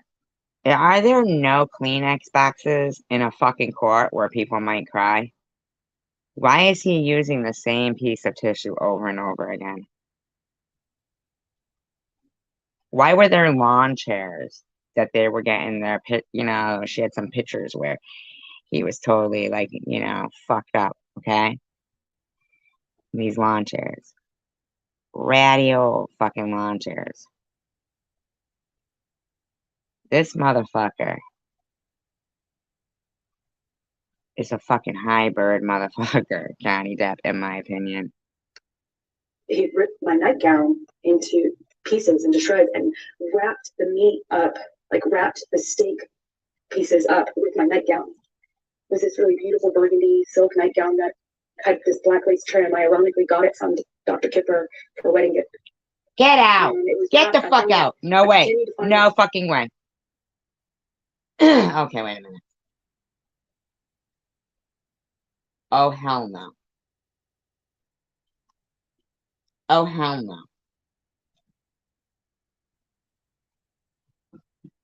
What male doctor? Right? Male. That guy's male, right? Is that the guy with the accent? Dr. Kipper?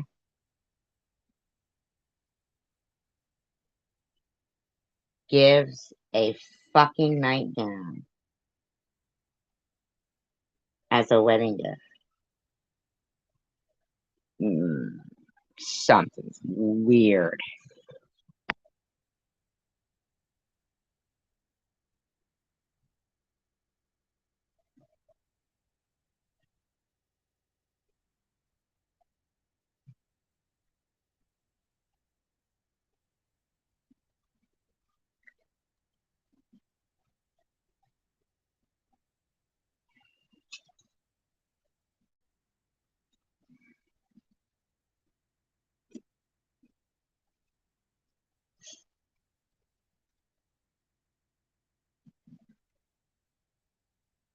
I just think that there's a lot of other things going on here. It's important because there's a lot of other things going on here. Throughout the rest of the time that I was in the house in Australia, it was pieces of it in the microwave, pieces of it in the produce drawer, in the closet drawer. Just raw meat wrapped up in my nightgown. Okay, that doesn't even fucking make sense, man. Come on. First of all, didn't she say she left? She packed? Wait a minute. Let me see. Wait, what? I don't understand. Wait. Did she say she... Hold on.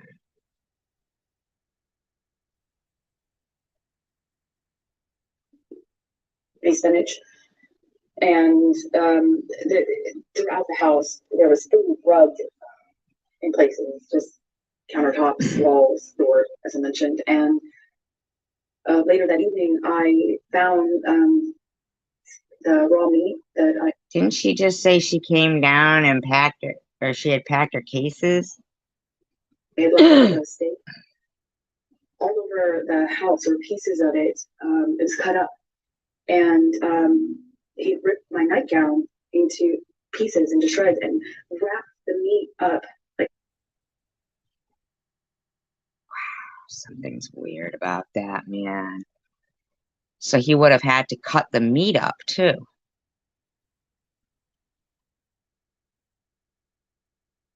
That doesn't make sense. like wrapped the steak pieces up with my nightgown, with this really beautiful burgundy silk nightgown that had this black lace trim. I ironically got it from Dr. Kipper for a wedding gift. And it was wrapped. I found it. I continued to find it throughout the rest of the time that I was in the house.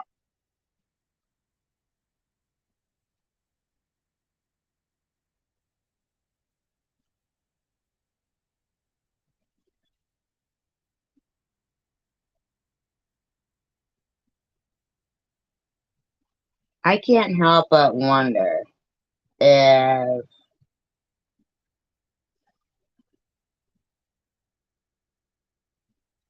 Hollywood isn't fucking these people up.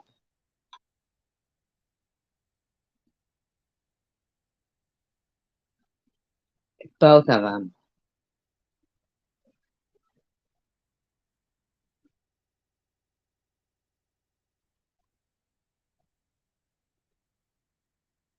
House in Australia. There's pieces of it in the microwave, pieces of it in a produce drawer, in a closet drawer.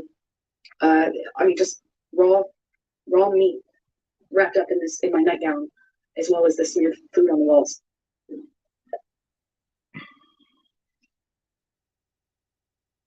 And where was he then? I don't know. It was bizarre. What, if anything, did you recall seeing on any mirrors? Oh, he had written on the bathroom mirrors, in the bedroom, and I believe there was another mirror. I just don't recall which bathroom it was in. Him with that fucking tissue digging up his nose.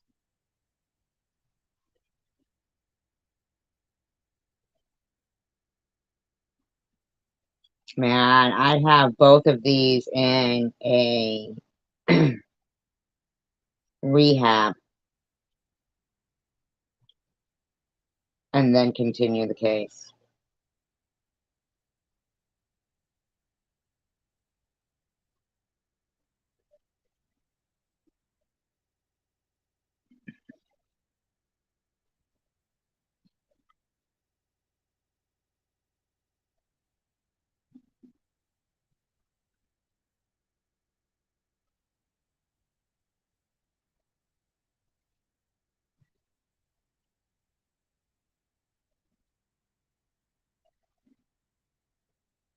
No, I think that there is a Hollywood mafia, in my opinion.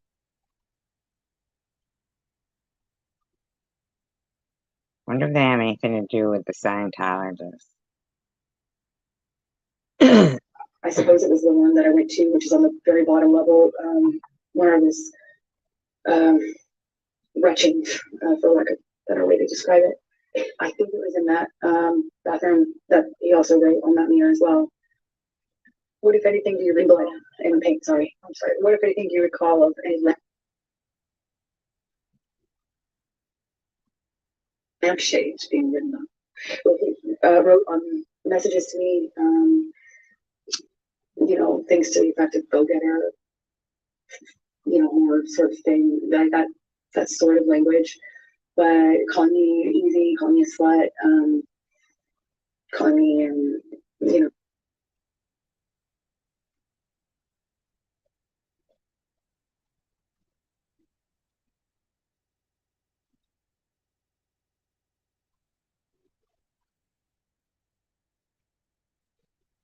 Hmm.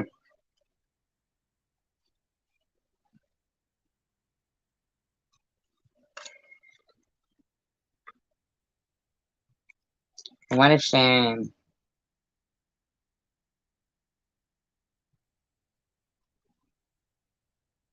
There's definitely something going on. Hi, Mary Mary.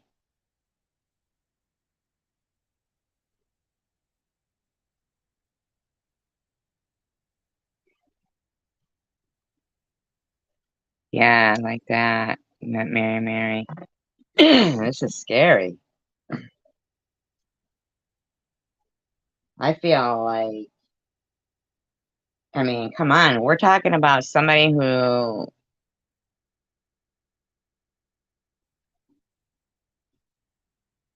gets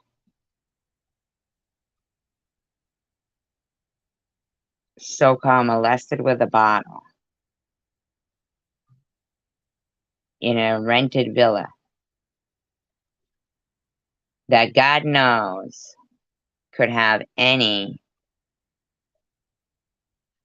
cameras around or anything. Yeah, I mean, like, bigger than that even, I know. Like the Church of Scientology, in my opinion, allegedly. I mean,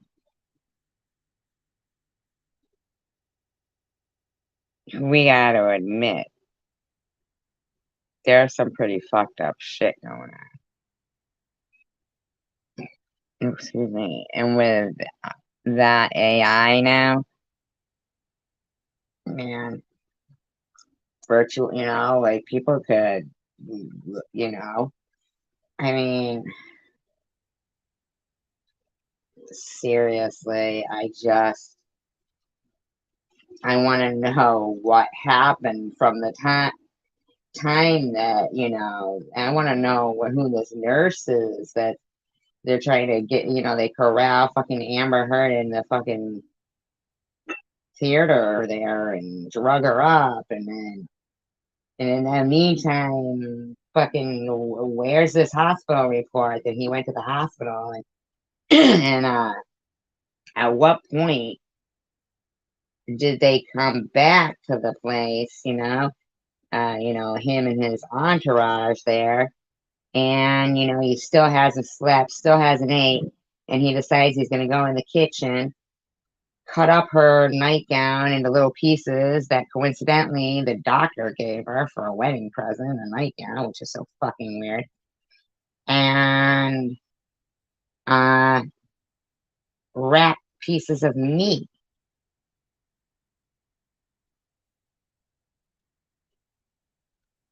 And what, everybody thinks that's normal? I mean, they're not stopping this trial and saying, see, that's what I do. I would ask questions as they were coming. I would be like, okay, wait a minute now, you know?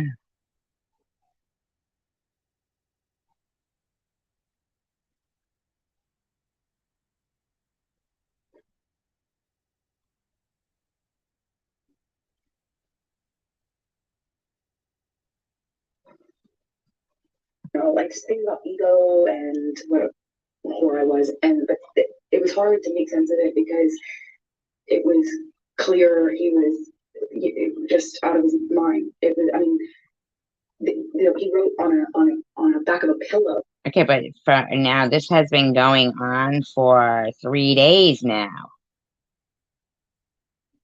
I mean, okay, I don't understand. In blood, and you could tell because it dries like in this other brown color. He wrote on the walls going downstairs. Like it took a back. You could see where it looked like he'd run out of blood because the messages became the markings became clearly letters, and the letters. They should have fucking DNA tested that fucking blood, and I want to see his finger.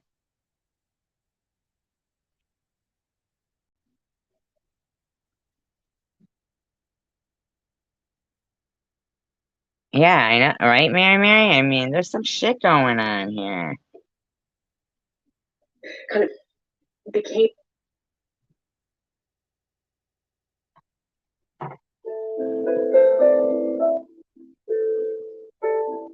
I want to know why his doctors didn't give him sleeping pills to sleep.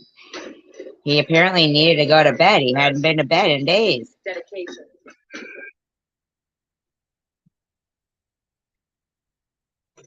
in, like I could see where he had clearly run out of blood or wasn't bleeding enough and went and got pain. And then it became pain and blood. You could see both. You could see where he went back with it. Same with the mirrors. I could see where all the dried blood was, and then I could see a different set of markings, paint and some other material. Shit. So to go Feces. back to the time in You're a the sick bar, and how fuck. this is very painful. Do you recall what Mr. Depp was saying to you when he had the bottle and was pushing it against your pubic bone? He said, It wouldn't surprise me if they didn't film that either.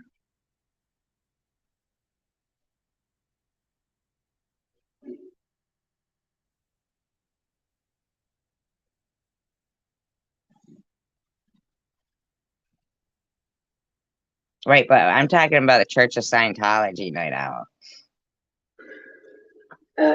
Frank Sinatra's dead. Fucking kill you. He said it to me over and over again. He said, I'll fucking kill you. did you bleed from the vagina as well? I did. And did you experience any pain?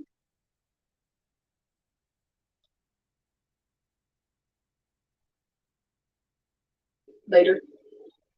I didn't, I wasn't thinking about that. I was heartbroken. Eventually, I realized that I could be hurt. I would tell that legal paranormal, whatever she is, paralegal, court clerk, whatever the fuck that girl is, to button her fucking jacket up.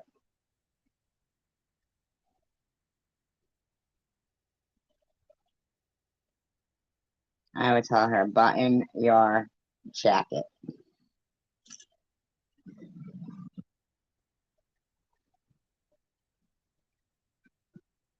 Because I was bleeding. But I convinced myself it wasn't broken and that the bottle wasn't broken or else it would be a lot worse. And the discomfort I was feeling afterwards just paled in comparison to how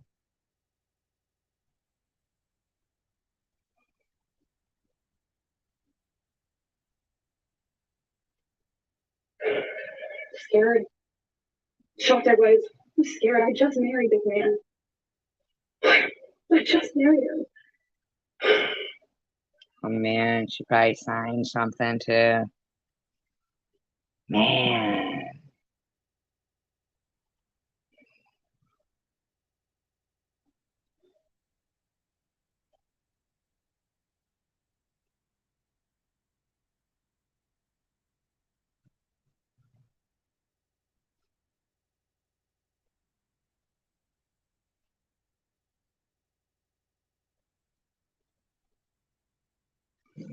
Well, funny that Elon Musk is involved, isn't it?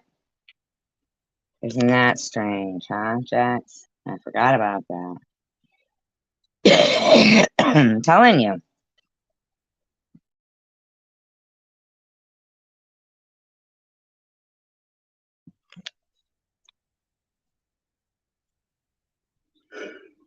And forgive me for asking this, but I need to just make sure the record's clear. You were penetrated up the vagina with the pubic bone, is that correct? Objection, Your Honor. Bleeding. Sustained. What, if any, penetration was there in your vagina? Oh my god. I'm so sorry to that. My god. Don't ask her, ask him. Ask him. Make him have to answer that. Make him have to answer that question. Embarrass him. I'm so sorry. Donnie had the bottle inside of me. And was shoving it inside of me over and over again. Take your fucking glasses off, Mr. Depp. Get your elbows off the table.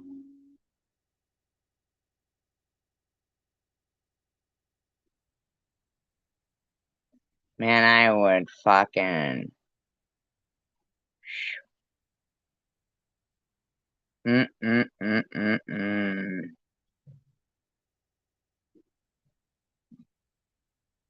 And while you're at it, get a haircut.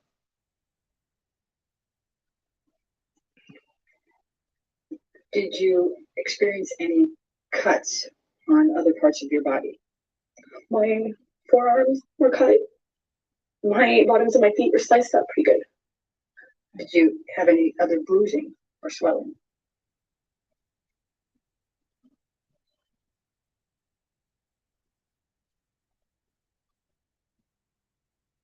I had a bruise across my jaw, I suppose, from the one of the many times he clocked me in the face downstairs. I think. Yeah, but you know what, Jax? I think they can do AI things. I think they almost fuck with these people so much that I bet you they were stealing his money, but not her. They've got these motherfuckers fucked up.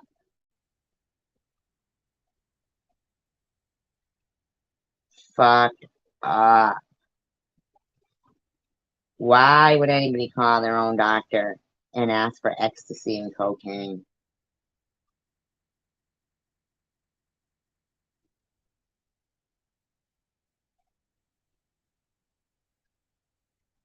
So he clearly states in his testimony that yes, the text message that he sent to Dr. Kipper was that he had just cut his own finger off and he wanted some ecstasy and cocaine. And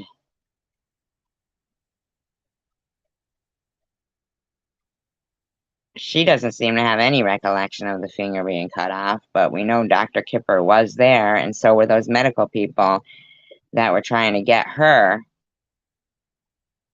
to go to sleep because she didn't want him drinking and using drugs. But they had him thinking she was fucking everybody.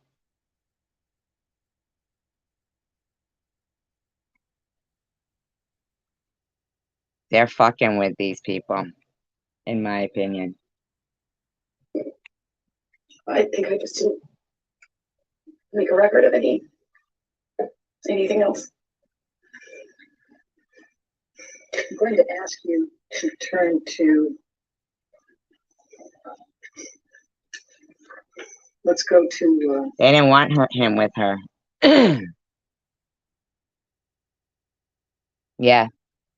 Yeah, he did. He also had texted his friend saying, let's drown Amber. Let's burn her. Let's drown her before we burn her. And then I'll fuck the burnt corpse to make sure it's dead. And they left it at that. Now I'm so curious to know if he but he called that Paul or Peter Bettany, Paul Bettany, the actor, right? Darling.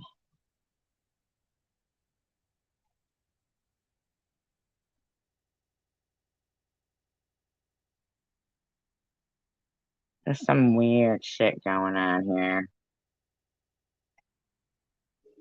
1810. Well, actually, let's go to 1815. Michelle, if you can bring that up, defendants 1815. And I think these are all in your honor, so Yes.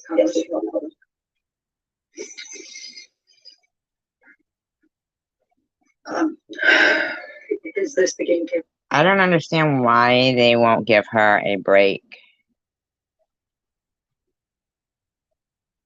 Oh, he does? Oh, okay. I didn't know that. I guess it is. Okay, and is this, based on your testimony, is this where were you on top of this table? Yeah, that he briefly got on top of me, and was pushing on my throat, actually, at some point when I was on the table. I had forgotten about that. And, this, though, looks like it, is after a lot of it stuff's cleaned up. Yeah, why did they clean it up? Why weren't the police called?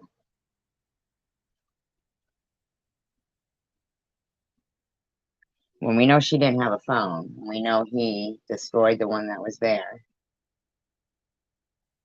Did the people who own that villa that were renting it out, did they press any charges against him?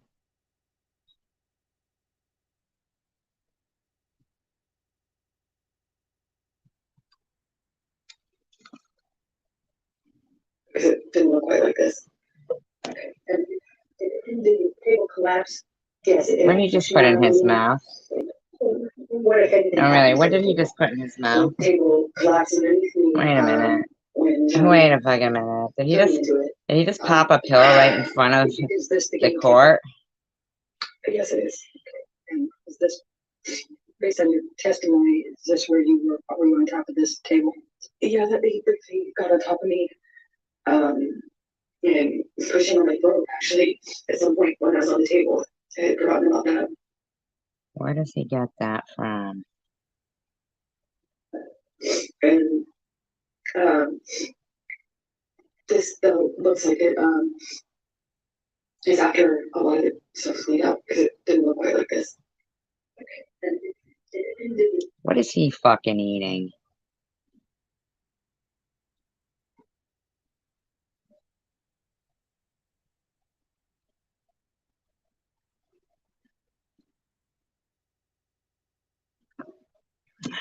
the table collapsed. Yes, it did. Functionality. What if anything happened to the table? The table collapsed underneath me, when Johnny threw me into it, got on top of me, or fell on top. See, she didn't go to the doctors because when those people came from security that corralled her in somewhere, I bet you she was asleep for a lot longer than she thinks.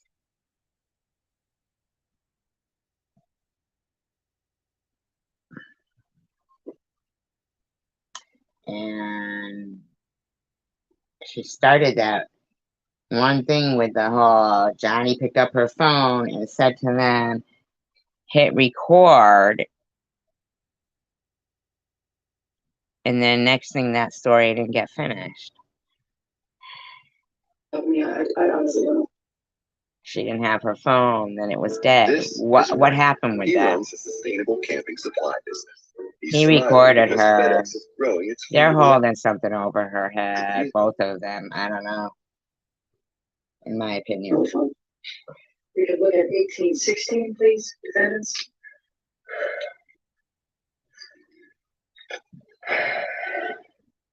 Do you recognize this was depicted in this picture?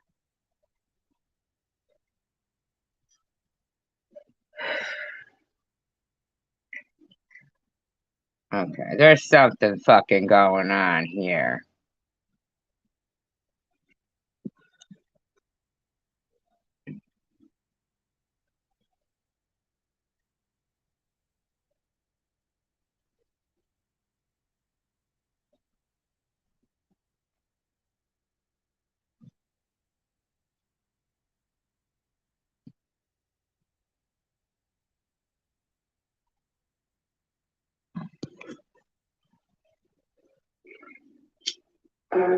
Yes.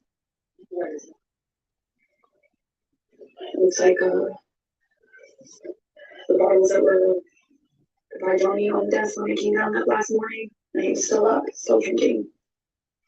If we could go to defendants 1817. Oh, they've showed her something.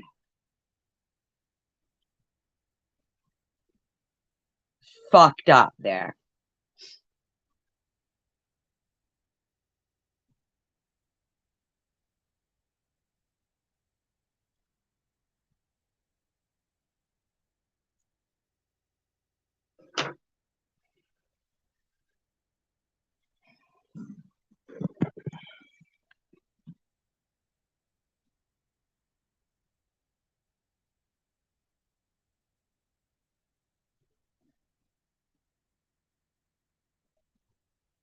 Did he kill her too, or what, Mr. Tim?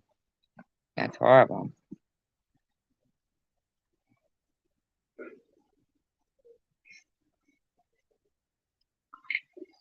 The bottle shape. The bottle shape. Sorry, go ahead. I don't, I have not. They've got the bottle. They're showing it to her. They're fucked up. He knows it. I'd fucking have him up on. Oh my.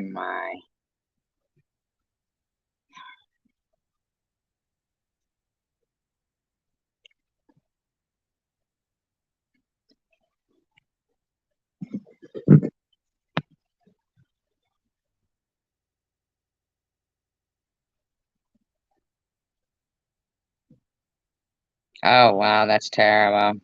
It's terrible, Mr. Tim. You know, I have a fair question. That's a question. What more do you recall? Sorry, it took me a minute to respond because it's hard. It took me a minute to respond because I had not remembered seeing the box.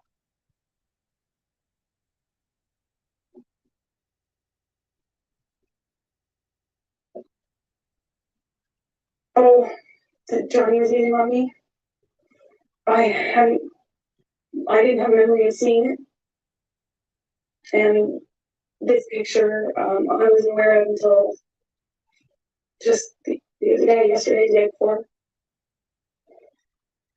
And I felt my stomach tighten up, like I was gonna be sick. That's too much. Too much. We get that. We got that. We got that.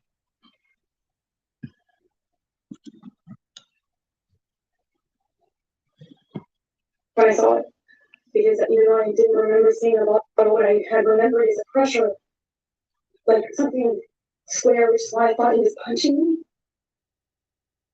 Because I was feeling square, something firm in me, like cutting up against my pubic bone over and over again. I felt that pressure against my bone. It felt like a flat surface. But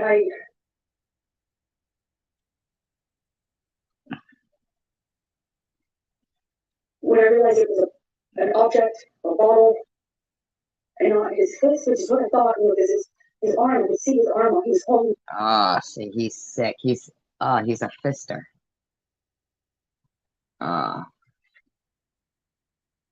Fister. He's a fister, in my opinion.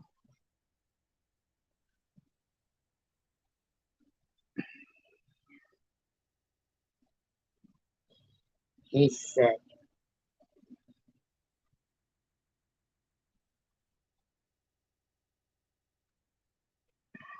Him down, saying he's gonna kill me. Like I thought he was, his arm was punching me. And I hadn't seen this bottle. I didn't know. And then this came out. It is evidence because he didn't share it until this date comes out on Sunday. And so I recognized it. All right, now let's go to defendants 1817.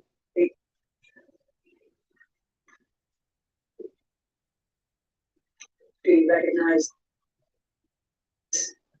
this area of this picture? Yes, it looks like one area of the bar. Obviously, this is sometime later because all the liquid is dried up. It's quite slippery. I was slipping all over that tile. That's why I know. I don't know. This is.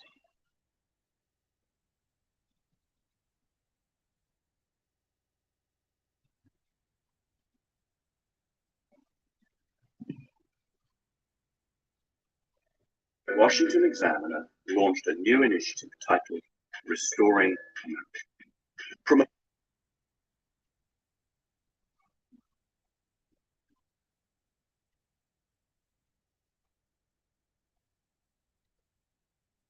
Sure, Deb.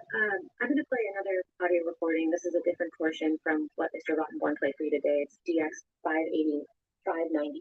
I believe the portion Mr. Rottenborn played was designated 598B, so this will be 598C.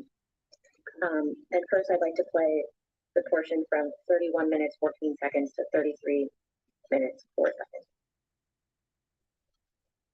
Introduction to 598C. And then we will go on and play the second portion, which is 56 minutes. I've 27 switched it now to Johnny Depp testifying. All right, 598C. You know, like builds, right? Like you build, I build, you know, you didn't like it one moment, either of us sign a certificate then, or like sign a contract or thing. Okay, now flip that. No. So acting as though there's a choice between the two is relevant. I'm not asking you to stay over having a bloodbath. I'm asking you, I mean, over walking away. I'm not asking you to have a bloodbath. I think we've seen this one. I'm asking you to.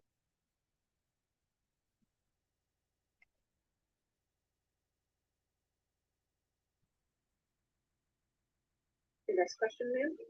Thank you. Mr. Depp, I'd like to show you another audio recording that is Plaintiff's Exhibit 397. And for the record, we intend to play the portion that is 1 hour, 4 seconds to 1 hour, 2 minutes and 50 seconds. All right, with no just 397 coming to evidence. Okay.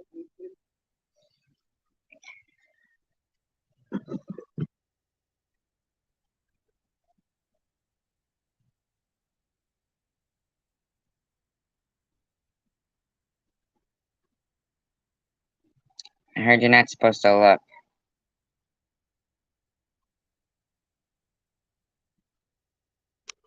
Evidence and you won't play that one.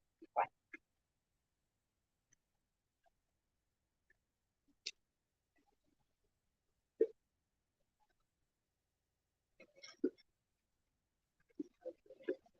We should move faster in this room.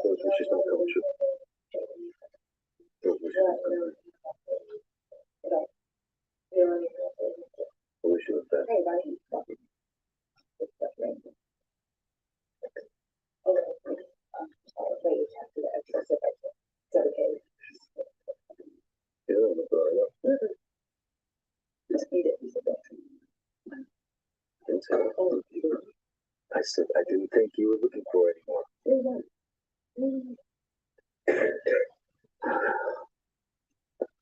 I want to know who was recording all the time. Who was recording all the time?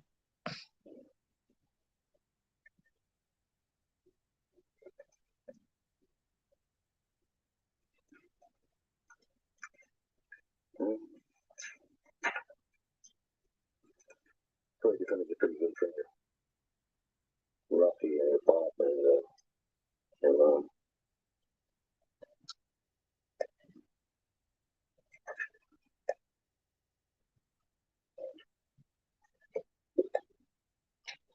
You know, I think he was.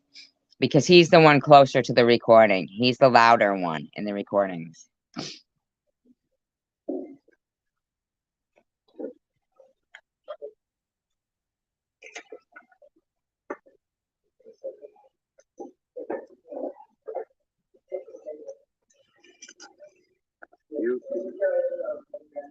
I've tried so fucking hard.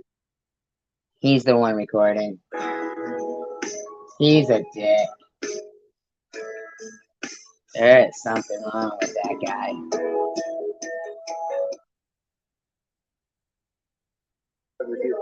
I tried so hard.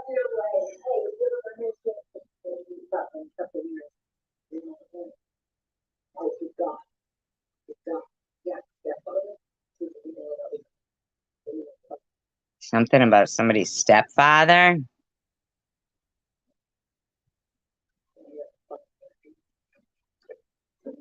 Hey, that's good. You gave me some shit about my kids, just like in London that you designed. He's the one recording. Never again. Stay away.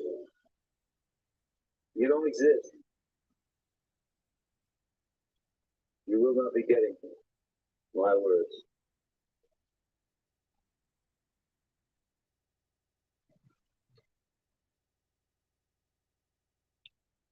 like he's putting on a performance. Mr. Duff, could you please describe to the jury what they just heard in that audio recording?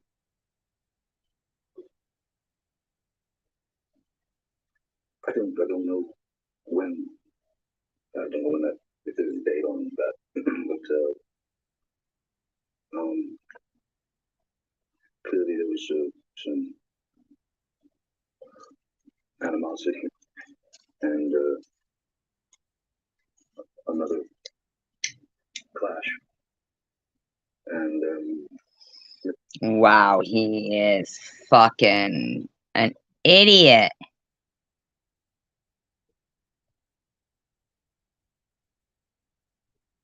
A fister, I said, a fister. so once again, felt it necessary to bring my kids, my son into that argument and say that she hopes that my son's stepfather can teach him how to be a man, since I couldn't.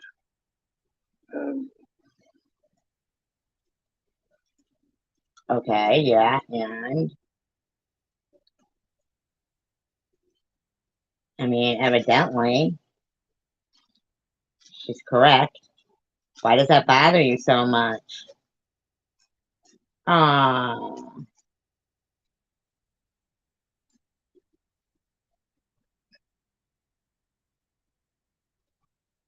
And I believe she said something about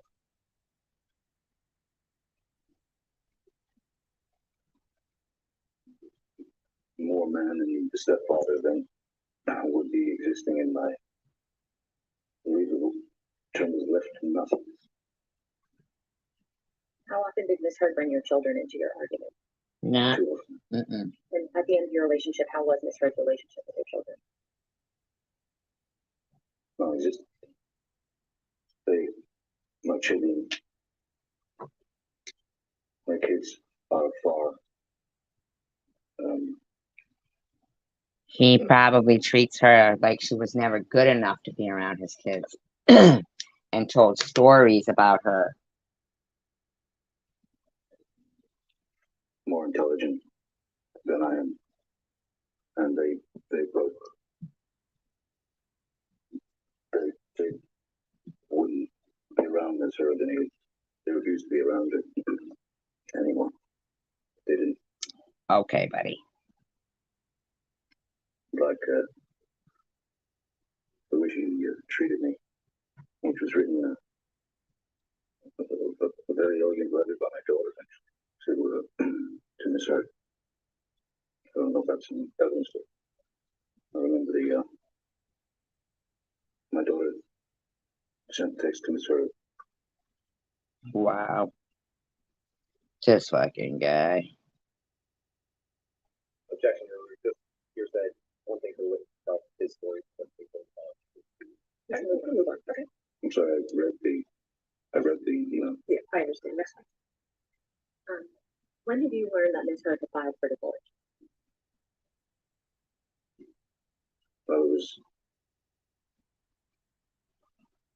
Well, she was so horrible, then why didn't he file for divorce? very soon, the 20th. That night I spoke to her about the divorce. 21st was the kicker. I believe it was on the 20th. Now, how did his mother die? Was he around her when she died? I notice he keeps calling her Betty Sue.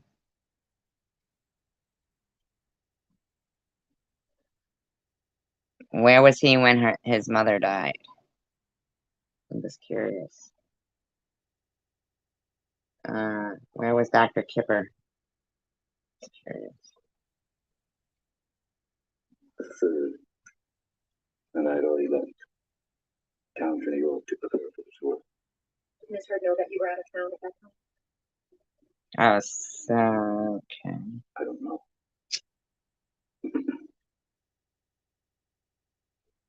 did you learn that Miss Heard had made domestic abuse allegations against you?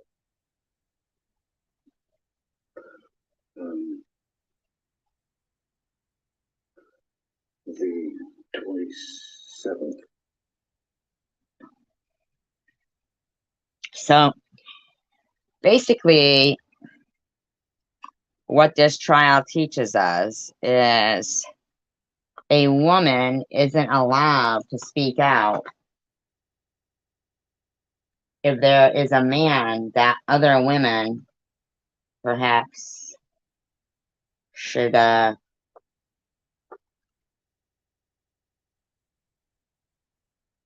look out for. And ironically, domestic charges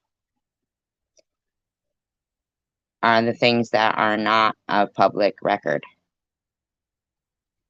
So even if a woman wanted to see if some guy, you know, was in the habit of beating his women,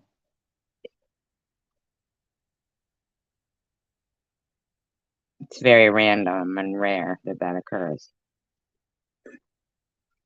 Of May, which is in fact my daughter's birthday. I saw that she had gone to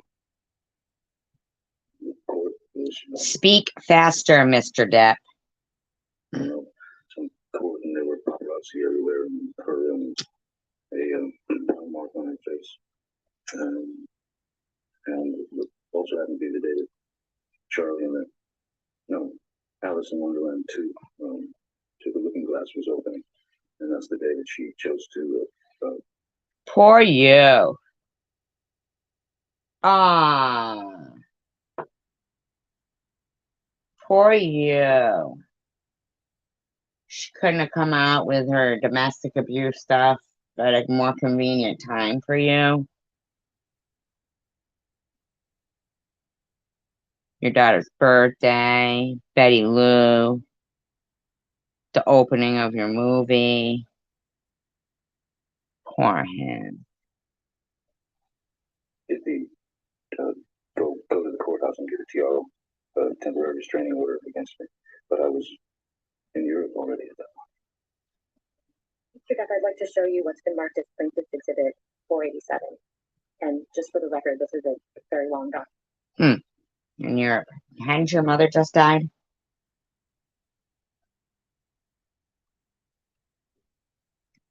And we will be showing pages 492 through 494. There's no objection to back to 487.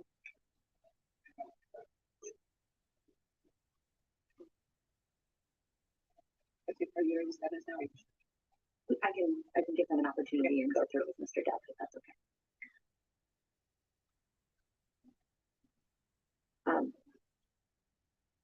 Mr. Depp, do you recognize any of these text messages that are on the screen in front of you?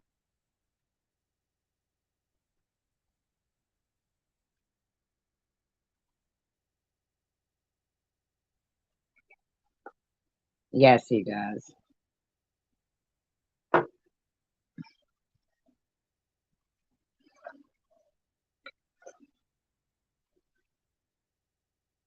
Kill germs on hard or soft surfaces.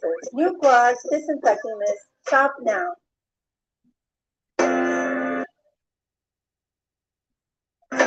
I know a place.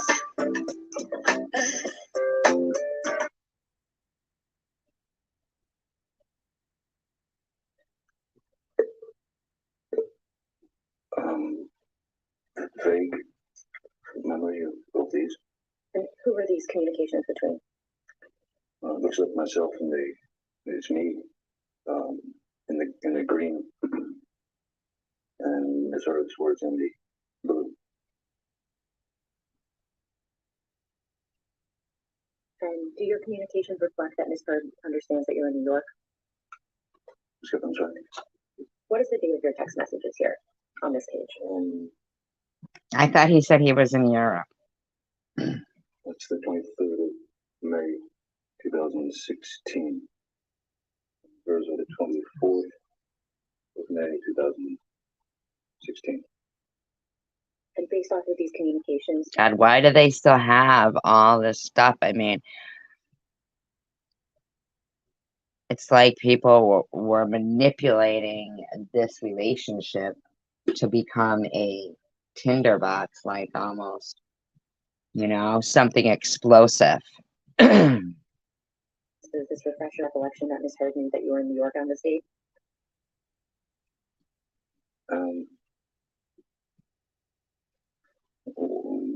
In her text, when do you leave? It was clear that I was. Why don't they read the text out instead of waiting for this Mr. One fucking word every 20 seconds guy? Leaving right away, but I'm not sure that I wasn't already. I wasn't in New York City. We weren't in New York City. Can they read the text messages out so we can have the full context of them? I mean, like, seriously? We were playing. We were rehearsing in a casino, and that was where we did our first the show. I'm searching for the right word. Show. This guy is such an ass. Searching for the right word there, buddy. Show. For show to practice for the European tour. Oh my God. So I don't know if I was either leaving for New York, but I think I was already there because New York I thought he said he was in Europe. City Is a city. we weren't. Oh my God. Read the fucking text out, please. I don't really recall we were in New York City. Thought he said he was in Europe. Suggesting going there. Could we please turn to page 494? And Mr. Duff, do you see the text message from Ms. Heard on May 24th, 2016 at 6:33? Yes, I do. AM or PM? Yes, I do. And do you understand what Ms. Heard is referring to in this text message? Is it alright if I just take a quick glance? Please do. Thank you. We'd like to know.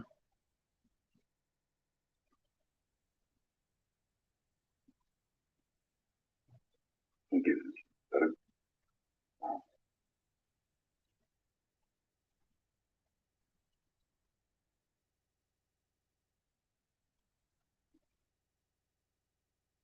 Why aren't they reading this out?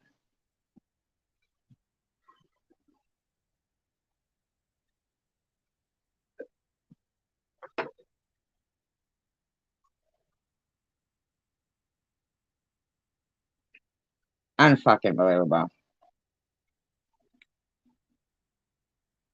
I remember this. I recall. And what do you recall about this?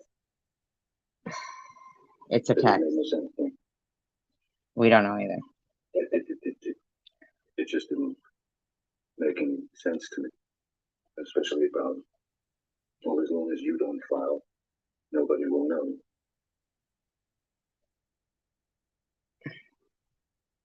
Yeah, it just didn't. I'm not all that familiar with these types of things, but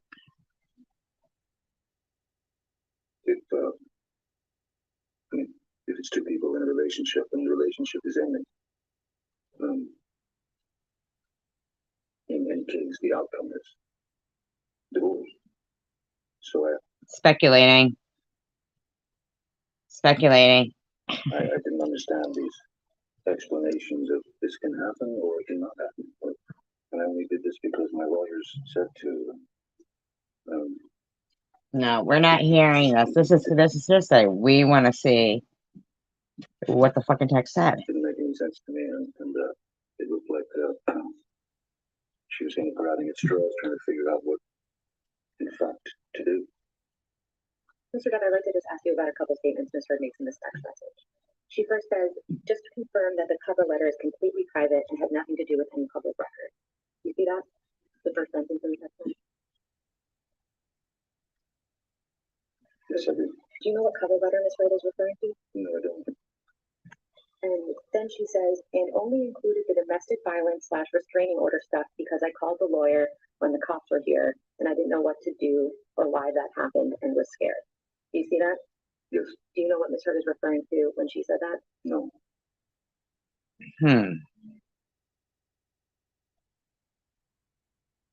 Strange.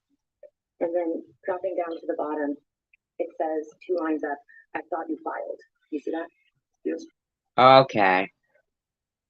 I think somebody's fucking with them.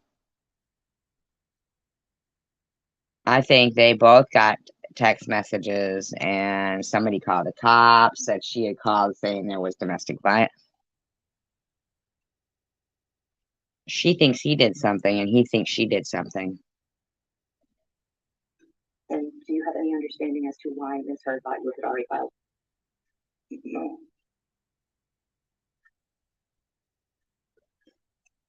I had on the night of the 20th was when I told her on the phone that I was going to file. I thought she had asked for the divorce. For divorce, and in the way that I explained it, to keep everything nice and calm and even. But on the 23rd, she filed, and so I hadn't had a chance to file.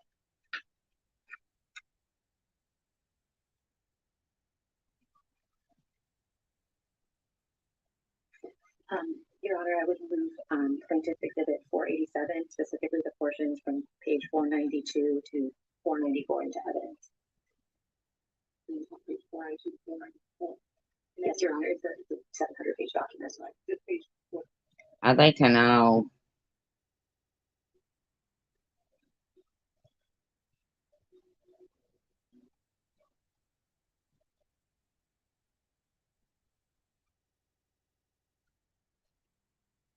how he got from Europe to here. And there was a restraining order and the cops were there. I don't understand any of that. Are you gonna ever put more 47 in this? I believe so, yes. If she had a restraining order, why are they texting? So this is 47A. Certainly, that would make sense. Okay, so 487A, page 492 to 494. Any objection to those 2 pages? All right, those 2 pages are needed. Right, 490, that would be 3 pages. That's correct. Okay, 492. Could that please be published to the jury? Oh, there's a jury. I didn't know there was a jury. Can't read that.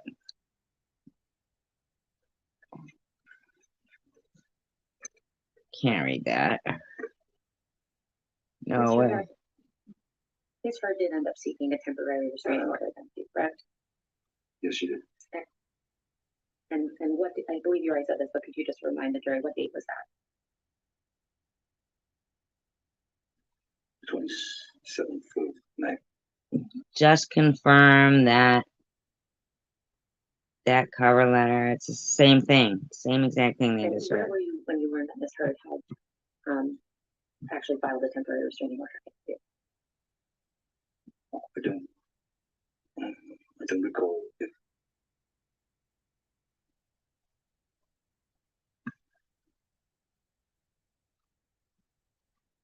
You and I have the control and love each other. I thought you filed. You said you were going to and said goodbye. I'm sorry if I've hurt you. I have nothing but love for you.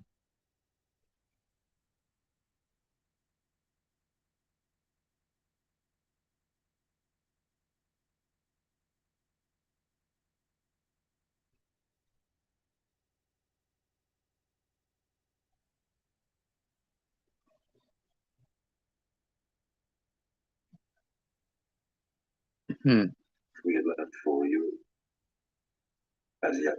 That is the Hollywood Vampires for the tour. So I was either in New York State rehearsing and preparing to go to Europe, or I was already in Europe.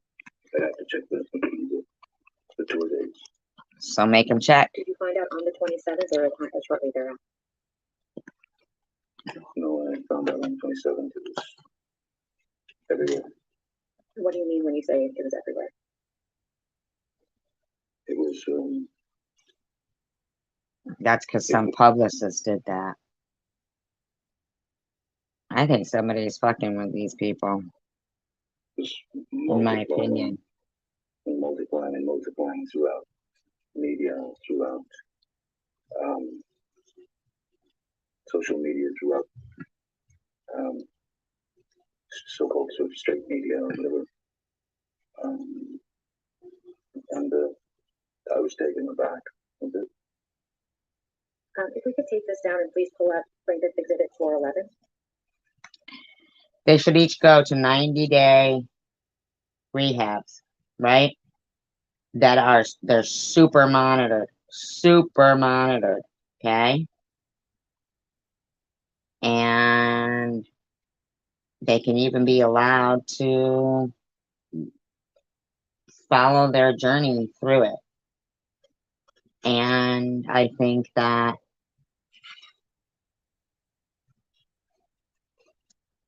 every week they should have to Skype with the judge. And then after the first 30 days, they should have to Skype with the judge and a marriage counselor, a mediator, and come to a sober truth of what was going on in that relationship. Now, if he's going to get married, I get it, he's already got kids and stuff. She's in an age where she's going to want kids. This is all in my own opinion. Where she's going to want kids. She's at a prime age. Seems like she was ready to be like cooking and stuff. I mean, they're even cooking for themselves. It's like, you know, this is Johnny Depp, and yet there's no cook there or anything. Just medical professionals, a doctor, nurses, and security. Seems odd to me.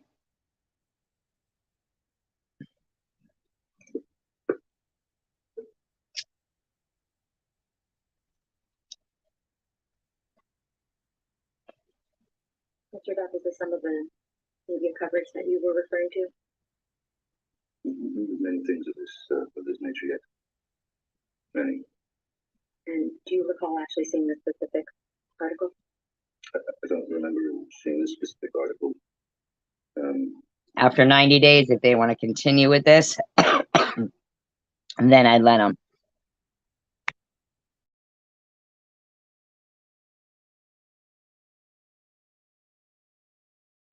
And here at Blue Bunny, we employ the world's best bunnies to create fun frozen treats for people like you. But there were already plenty, and certainly more than I was happy to go through. I think once you read one or two of them, the general idea is that. See, there's some shit going on here. The point has been made. Clearly. I move Plaintiff's Exhibit 411 is evidence.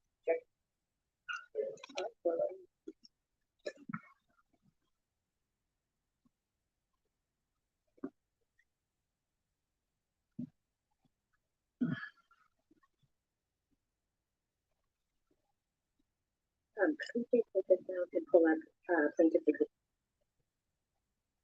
414?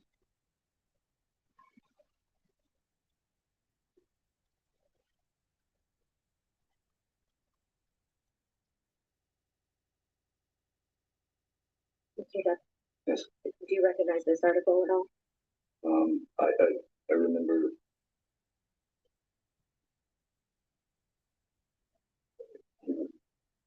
Yeah, I don't know if it was this one in particular, but I do remember seeing all the various reasons behind her reasons behind um, her needing to get it temporary. I definitely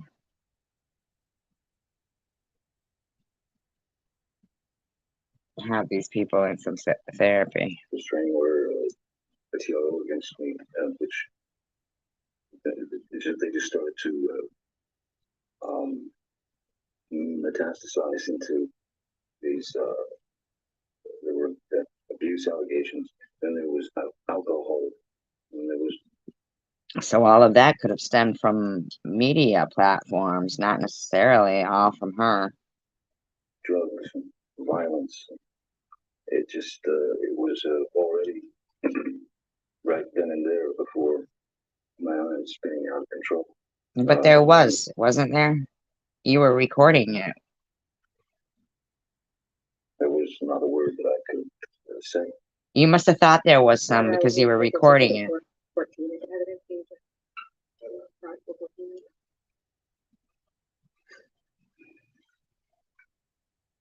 And if we could take this down now, please, and put up plaintiff exhibit 409.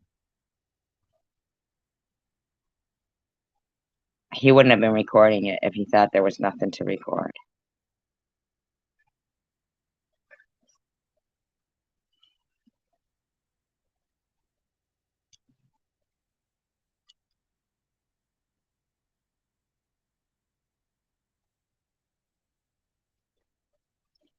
Your Honor, if I could move plaintiff exhibit 409 into evidence as well.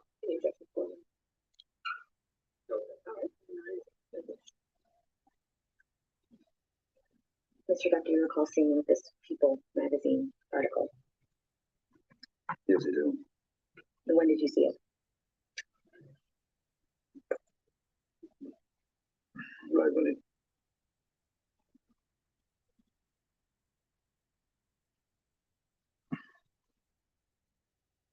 was released, right when it came out. Did you speak to anyone about this article? Yes, I did. Who did you speak to? Mostly friends and my sister Christy. Mostly friends. And certainly the band. The band. Guy's fucking close to 60 and he's starting a band. Come on, buddy. Don't get married if you want to be in a band.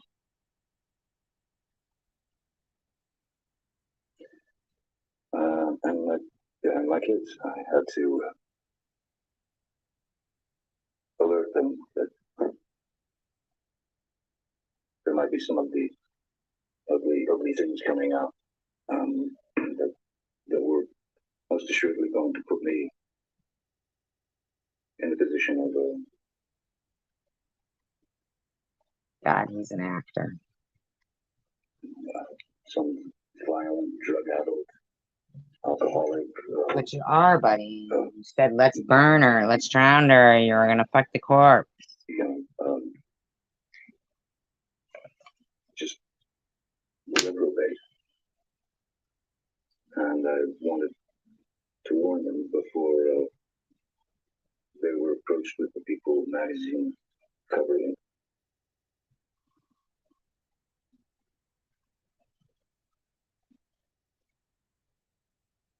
So you want to use your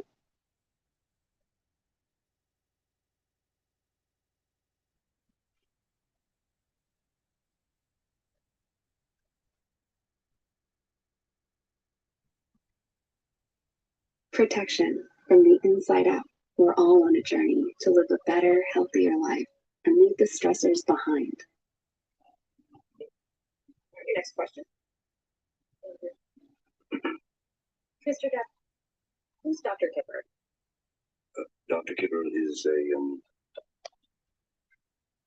he's been my doctor ever since I met him. I believe it was that May of 2014, around there in Boston. And why were you connected with Dr. Kipper? My sister Christy. Strange, huh? Dr. Kipper. Knew, of course, that I've been addicted to the opiates, and she was concerned, and she He's been addicted for a long time. brought me his book, and he still is.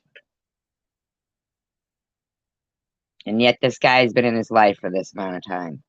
talked to me heart to heart, and asked me if I would be willing to go through the detox. And what was your answer? Yes, of course. And you mentioned Debbie Lloyd. Can you please explain to the jury who she is? Oh, Debbie Lloyd is a nurse who my doctor, Dr. Kipper, had assigned to my case to be to oversee the detox and Same one that gave fucking Amber the medication there. deliver the medications to me that would help with my with the effects of withdrawal that one goes through to essentially try and knock you out. Wow. So that you don't go through the nastiness of the affair. Did Miss Lloyd stay on after the detox process as your nurse? Yes, you did. And when you were under Dr. Kipper's care, how often did you see Miss Lloyd? On location every day. Why? Wow. And everything on the bottom is like bullying was becoming too much to take. I mean, all the titles are against her. Heard continues to abuse Johnny Depp publicly. Johnny Depp, I'm not a monster. I mean, my God, could they be more geared toward the support for this guy? Yes, on location every day. Even when after a year or two, I was still seeing her at least on a bi-weekly basis for 2 to 3 times a week. Why? When did you start the detox process that you mentioned? Never. I know that I believe it was in August, July or August of 2015. What a liar. Didn't he say he didn't know the guy till 2016? 14, I guess. Where did you do the detox? This particular video, I am going to save because I'm very interested in knowing. And I also want to go back and hear what those dates and confirm. In the meantime, I'm going to do some research on the people that have been mentioned. And I appreciate you guys being here with me. And I hope you enjoy the commentary on the Johnny Depp Amber Heard trial. Peace, love, and tacos. Have a great day.